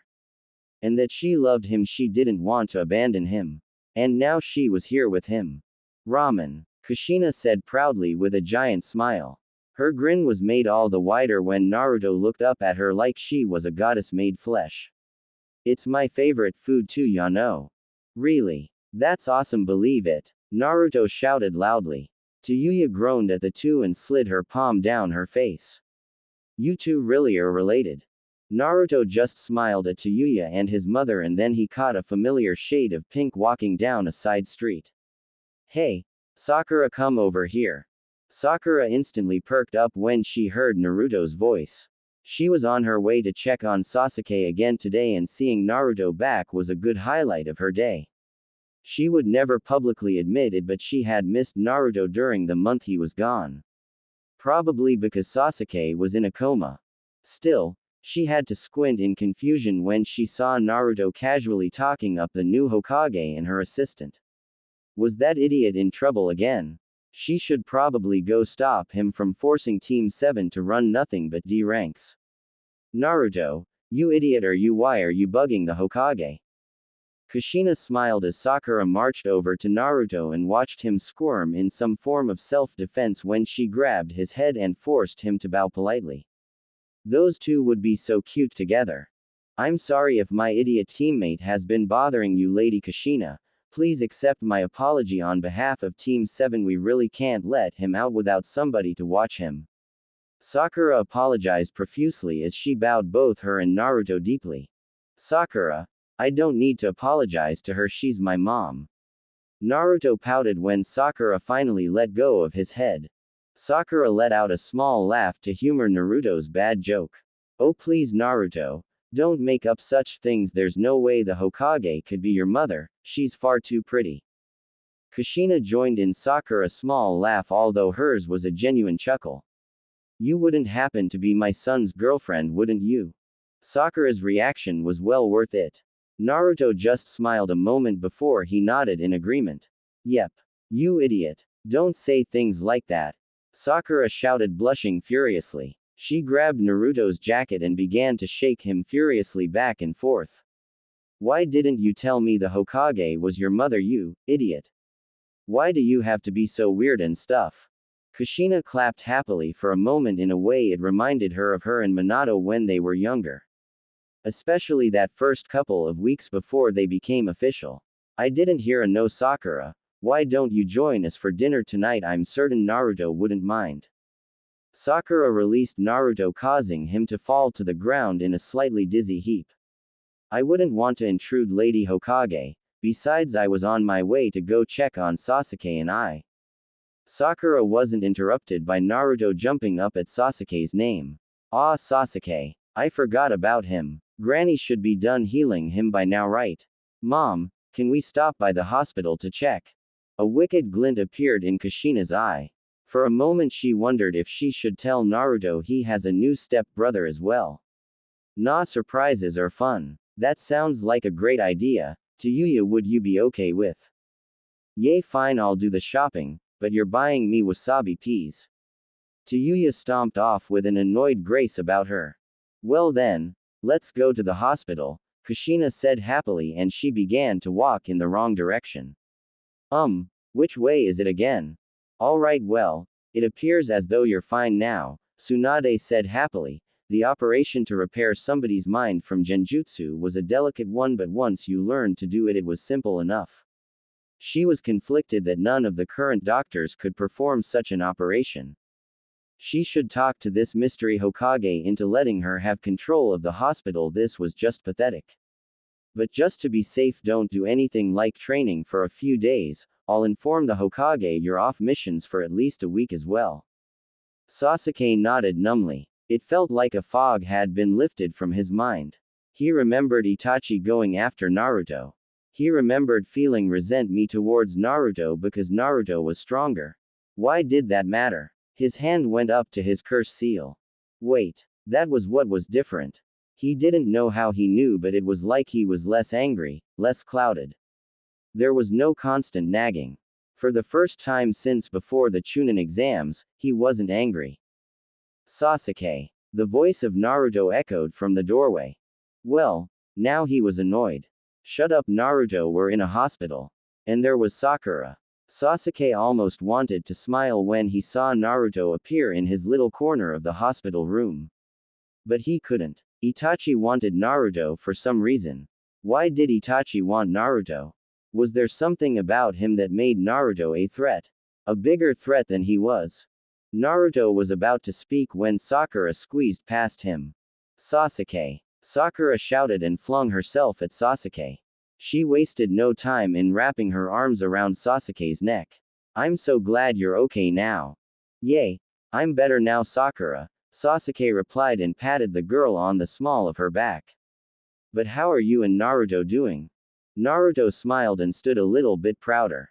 I'm doing great, ya bastard. You should be thanking me, though. I had to go through hell to convince Granny to come back and heal you.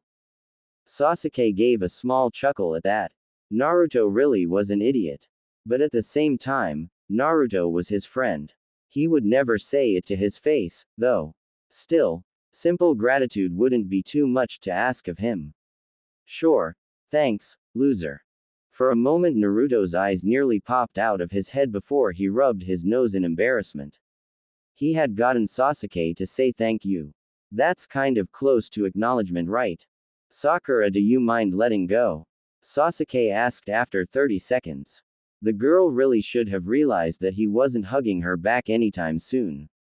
Sakura released Sasuke and pulled a chair close so she could easily touch Sasuke from a sitting position. Naruto then smiled wider. Oh hey Sasuke, you won't guess who the new Hokage is. Naruto, let me introduce myself.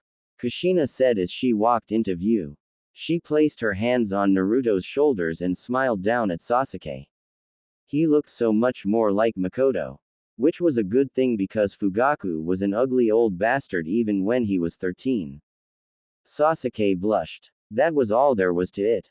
For nearly 8 years he had had a crush on this woman. He had only seen her in an old photo of his mother's. And yet here she was in person smiling at him with a beautiful smile.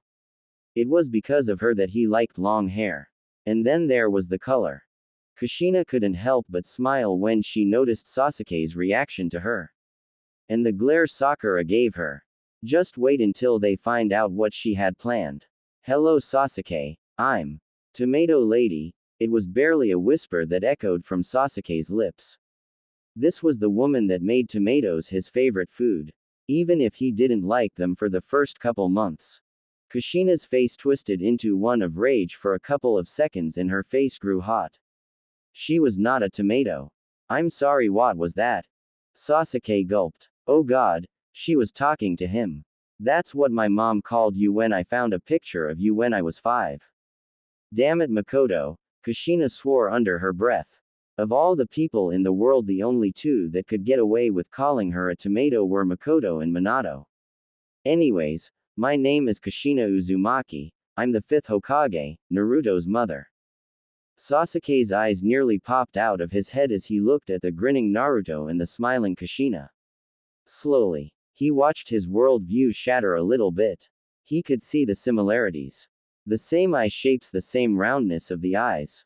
The same smile. Oh dear god no. Wife of the 4th Hokage, best friend of your mother Makoto, even if your father was a bit of a bored. Kushina continued and paused for the finish. She reached into her pocket and pulled out an ancient napkin with a sloppy scrawl on it.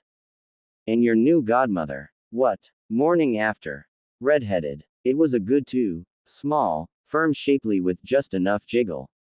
It occurred to Naruto in the early morning sunlight that he was a man, and that redheads were incredibly cute. Never mind the fact that he shouldn't be staring or that there was a redhead wearing nothing but her underwear and a t-shirt brushing her teeth in his kitchen. Wait. This wasn't his kitchen. This wasn't even his house. As he slowly began to wake up, Naruto looked around as the events of last night began to set in. There was the table where they had all eaten ramen, cleaned and awaiting the next meal. His mother had made ramen last night. Wait. He had a mother. His mom was alive and she was the Hokage. How on earth could he have forgotten something like that? And Sasuke was now his step-brother. Sakura was asleep on the couch and he had his own bedroom. Jiraiya was nowhere to be seen, same with Tsunade. They left at some point in the night smiling like idiots. Then who was the redhead brushing her teeth with her buns out for him to see? How long are you going to stare at my shot stack? Tayuya turned to glare at him, her lips stained with toothpaste. She whipped her toothbrush at him, splattering his face with her spit. I know I'm probably the hottest girl you've ever seen, but if you keep staring I'm going to have to charge you.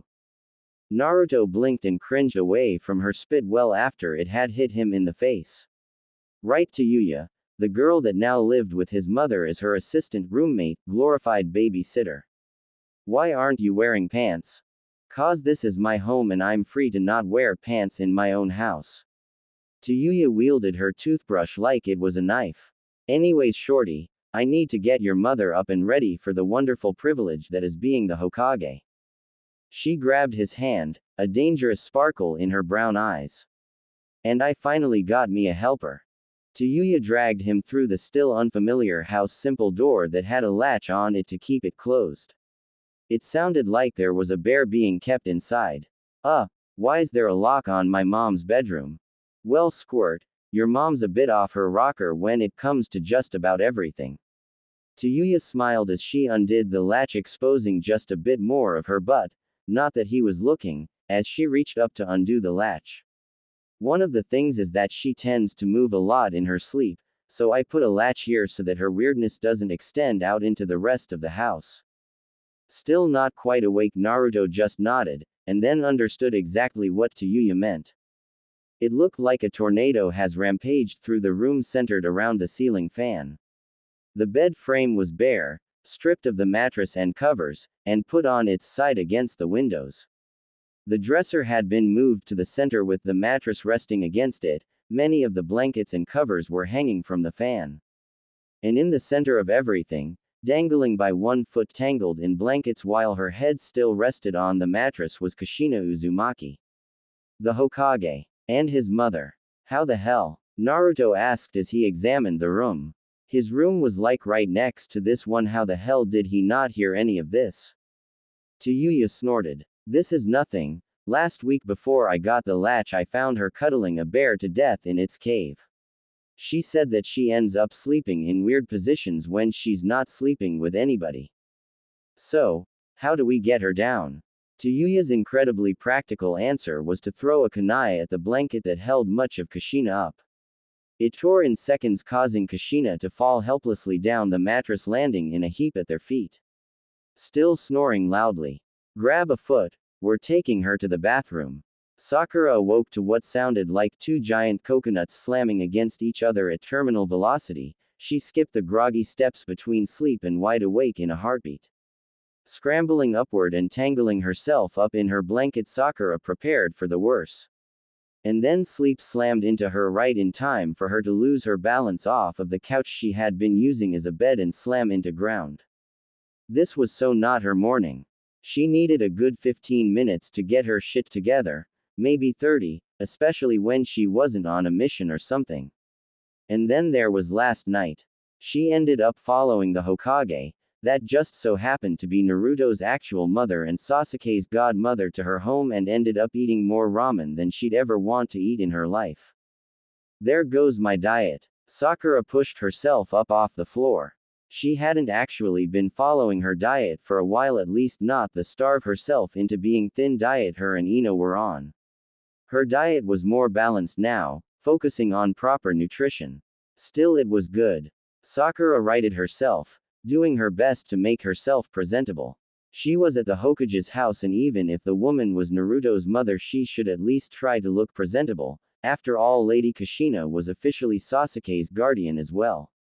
And if ramen is a stable diet for the Hokage, then who knows what good nutrition is.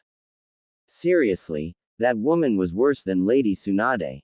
She didn't look a day over 20 and claimed to be able to eat whatever she wanted and not gain a pound. Wait, did she have a crush on Lady Kushina? Damn it, half pint, watch where you're going. She heard the grumpy voice of the Hokage's assistant, Tayuya, echo through the hall. And you wake the up. Who are you calling short? I'm taller than you. That would be Naruto. Sakura peered around the corner to see a rather unusual sight, the Hokage being carried like a rag doll out of her room by Naruto and Tayuya. Her long hair trailed behind them as Tayuya had the woman by the legs while Naruto was struggling with his mother's torso. What are you two doing? Sakura. Naruto waved her over, a smile on his face. Come help. My mom is heavier than she looks. Why not just wake her up normally? There was no way that she was going to get on the Hokage's bad side by trying to prank her. Tayuya grunted and pulled on the leg again, taking another step forwards the bathroom. This is normal, Yano. She paused, her face turning sour. It's contagious. Okay. Sakura walked over and grabbed one of Kushina's arms. She really was much heavier than she looked. Holy crap. Is this what eating ramen does? No. She's just weird. Tayuya grumbled. Now on a count of 3 we're going to lift and dump her in the tub. How did you do this by yourself? Naruto asked. Sakura helped him lift his mother's head up off the ground. Kushina mumbled something about ramen and Minato, a dopey smile on her face complete with a stream of drool. Yep, this was so Naruto's mother. Rolling her. Tayuya kicked open the door to the bathroom. After a bit of finagling and more than a few head bumps, Kushina was placed in the tub. Apparently Minato used to just teleport her into the bathroom using that weird seal thing. Sounds useful. The Flying Thunder God Jutsu? Sakura asked. Could one of the Leaf's most powerful and sought-after jutsu really be used for something so trivial? Then again, she'd seen Naruto do some pretty lazy things with the Shadow Clone Jutsu. Like doing the dishes. That's the one. Tayuya reached over the shower head, aiming it at Kushina. Now then, I'd leave her cover your ears. Wait, shouldn't we undress her first? Nah, that was the tone of someone that couldn't care less and was only doing this because they were paid. Besides, it's more fun this way. The knobs creaked and the pipes hissed before water came bursting out from the shower head, hitting Kushina right in the face. For a moment it appeared to have no effect and Kushina continued to snore. Gah. Tayuya, what the hell? I told you to use warm water, Yano. Warm. Kushina flailed in the tub like a fish out of water, completely devoid of the grace a Hokage should have. She threw the top half of her body out of the bath, water clung to her hair like morning dew. With a huff she cleared it out of her sights and glared at Tayuya. Like, seriously, I told you to find a better way to wake me up. She changed demeanor, smiling at Naruto. Oh, hi sweetie. Do you want me to make you breakfast? PFF'd. Tayuya snorted, as if I want to haul your fat into the tub every morning. And you don't have time to cook breakfast, you have an appointment with the clans in an hour. Tayuya. Kushina slouched in the tub, resting her tub against the edge. I thought I said no meetings before 9. Besides, I just got my son back, can't I take the day off to spend it with him? It's 9 now. As to how the hell you became Hokage, I'll never know, and this meeting is important, you can't miss it. Tayuya stomped out the door. How the hell did I go from minion to running the goddamn village? If I get gray hairs from this, I'm kicking your. Kushina gave a shameless smile that reminded Sakura so much of Naruto. As if she needed more proof. Sorry sweetie, looks like I'm busy today, I'll make it up to you in no time, Yano. That's okay, Mom. There was something about the way that Naruto smiled that made Sakura want to run home and tell her mother she loved her. Which, being a teenage girl, was really weird. I can still see you after work, right? You got it, dude. Kushina smiled. Now rest up and try to get Sasuke out of his room, I have an exciting mission for you guys if this meeting is a success. Oh right, Sasuke. She stayed the night here to help Sasuke adjust. But he locked her out of his room, saying that all this was crazy and that there was no way that he was going to be Naruto's actual brother. The meeting was a success. And everything would be taken care of. I can't believe they agreed to this. Tayuya grumbled following behind her. I know right. Kushina laughed. I gave them a pretty good deal though. Besides, this way we get to secure our relationships with the other villages, show them that we're not afraid by having the Hokage escorted by nothing but a genin team. Ah, I've been looking forward to this vacation. You've been in office for a month. Details. Besides, I'm still doing important stuff, Yano. She held up her finger, pretending that Tayuya wasn't there taking notes for her. Like going to finalize the treaty between Konoha and Suna and accepting Kusa's apology for allowing their part in the attack, see Hokage stuff. Yay, but it's still stupid. Hey mom, Naruto yelled, waving his arm at her from the village gates. He was just as excited as she was, practically bouncing on his feet. She had hoped that he would have gotten his father's brains at least, but a miniature Minato with her personality was just as good. We're over here. Hey, Kushina waved back at him, breaking out into a half sprint. Kakashi's little team was so cute. Sasuke was standing off the side, still pouting about being adopted. It wasn't her fault, napkins were legally binding documents after all. He still got to keep the Uchiha name, she just got to smother him with affection.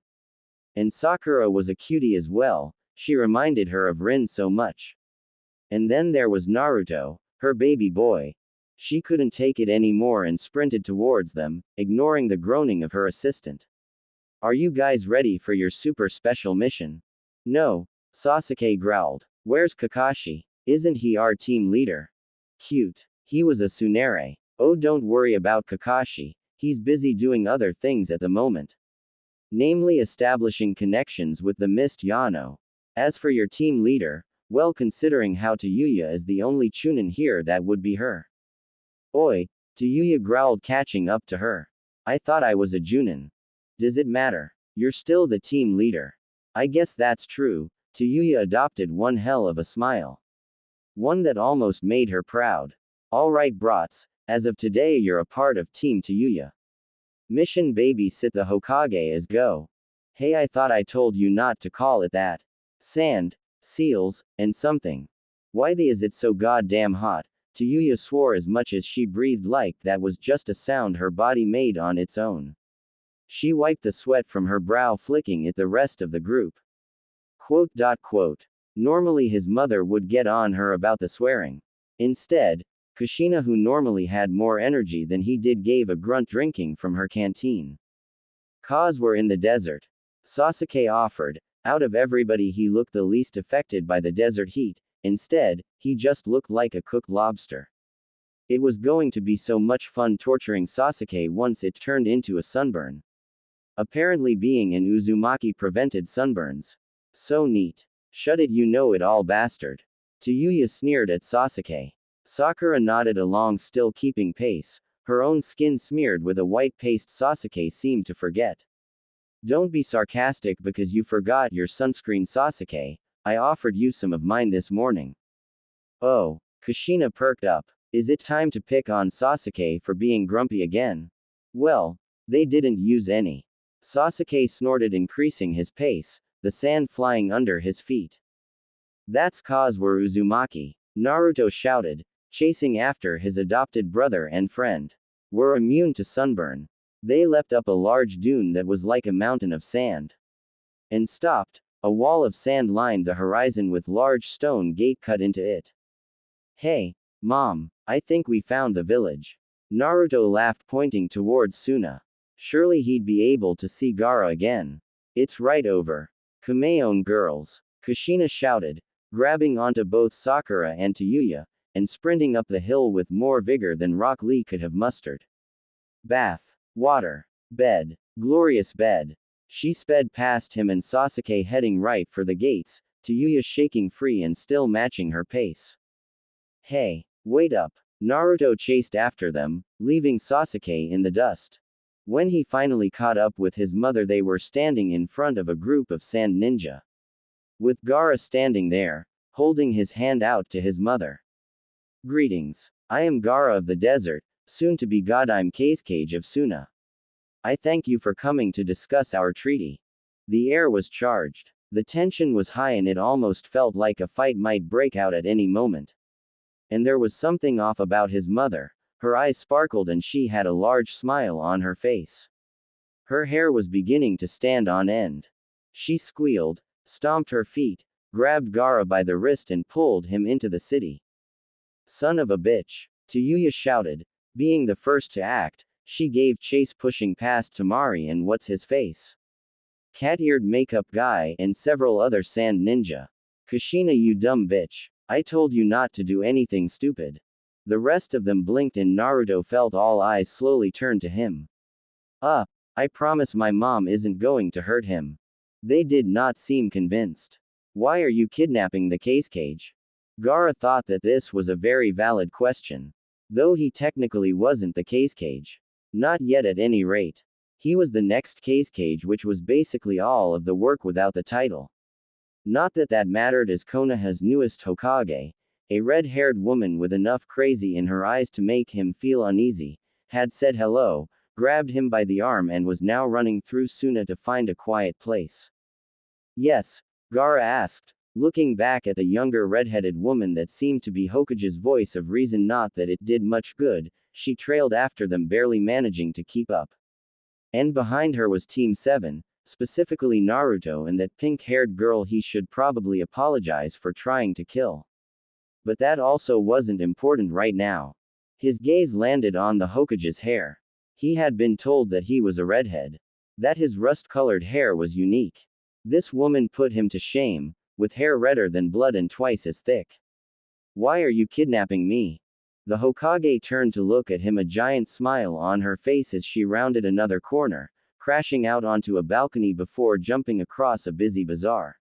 I'm not kidnapping you. Kushina, get back here, you crazy bitch. The other redhead threw her shoe at the Hokage, hitting the woman right in the forehead. If I get killed because of you, I'm haunting your. So her name was Kushina. It was odd how they knew absolutely nothing about this new Hokage. Furthermore, why wasn't his san trying to defend him? Where are you taking me? I have no idea. I suck at directions. The woman laughed, leaping through a residential home, and out the other side. That poor family, he'd have to do something for them later. Gaara blinked as they crashed through a market stall. Where was his ninja? They weren't going that fast, were they? Furthermore, why wasn't he trying to fight back? Was it because it was the Hokage? No, that wasn't it. He simply didn't sense any hostility from Kushina. Then what are you going to do to me? Fix your seal, duh. The woman came to a stop at the base of the wall, looking left and right before deciding to go up. Straight up. A lot of up. A whole loft of up. This was rather high. My son told me that you're a Jinchuriki too. And that your seal's a little messed up. Her hair trailed after her like the tail of a ruby comet. Your son? Gaara asked, the last bits of tension leaving his body. Who is he? Naruto Uzumaki. He's going to be the next Hokage Yano. What went up must eventually come down. Kushina fell towards the earth with the same reckless abandon that he would have expected from Naruto's parents. Wait, Naruto had a parent. Weren't they so similar because they were both alone? Was it all just a lie to save the girl? No, Naruto's eyes, they didn't lie. But this woman didn't seem to be like his father. Especially since I've come back from the grave. Well, that answered that. Wait, pale skin, red eyes, hair the color of blood. Insane both mentally and physically. Are you a vampire? Kushina landed with a thud, in some abandoned warehouse, her nose crinkled in disgust. Ew, what? No, I hate blood. It's all sticky and warm and blah. Then what are you? He let himself get sat down on a table. Were they in a doctor's office? Complete with a sunroof now. He should fix that later. Now would be an ideal time to escape, but curiosity was going to kill every cat in a 300-yard radius. I'm an Uzumaki. She said that without a moment to think, like it was the only answer she'd ever need. With the flick of her wrists an ink brush appeared. Now lift up your shirt and let's see what damage those sand priests did to you. Like a good boy, Gaara did as he was told and lifted up his shirt, exposing the seal to the air. Why was he doing this again? Furthermore, why did his cheeks feel warm? Was this embarrassment? This was new. It only got worse when he felt Kushina's gaze on it. Bah! Those crazy sand priests. Their seals are so of course and they get everywhere. Not like an Uzumaki seal. Ours are soft and smooth. Like a baby's butt. What was he supposed to say to that? More importantly, why wasn't his sand defending him? Even Shukaku's murmuring stopped. Not that he had much room for contemplation as Kushina finished removing his shirt and pressing him down on the table while she eyed his stomach the same way other people would look at food. Am I about to get raped? I'm going to pretend you didn't just say that. Kushina's eyes had no humor in them. Then at the drop of a hat, she was smiling again, twirling the brush. Now hold still, try not to laugh, and if you hear whatever demon inside of you crying in the corner, that means it's working. This woman was crazy and beautiful. Gaara decided that he liked her even if she didn't manage to fix his seal. Damn it. Kushina swore, glaring at the seal. She flicked her eyes to her soon-to-be unofficially official adopted child. Where was a napkin when she needed one? Is there something wrong with the seal? Gaara sat up, hand searching for his shirt. I don't feel Shukaku anymore. The seal's fine. Better than fine, you should be all good. With a bit of training, you might even be able to use that giant raccoon's chakra. And your sand blanket thing is still good, so yay, have fun with a sand puppy following you around. Kushina huffed, sitting down on the table next to him. I'm just so disappointed. About what? You're still a boy. Gaara's eyes opened wide at that. I was hoping that the seal would be hiding some kind of gender-swapping thingy in it so that way I could set you up with my son and you can be my cute little daughter-in-law and we'd have this super awesome marriage piece and stuff. But no, you just had to be a boy. I'm sorry. You better be.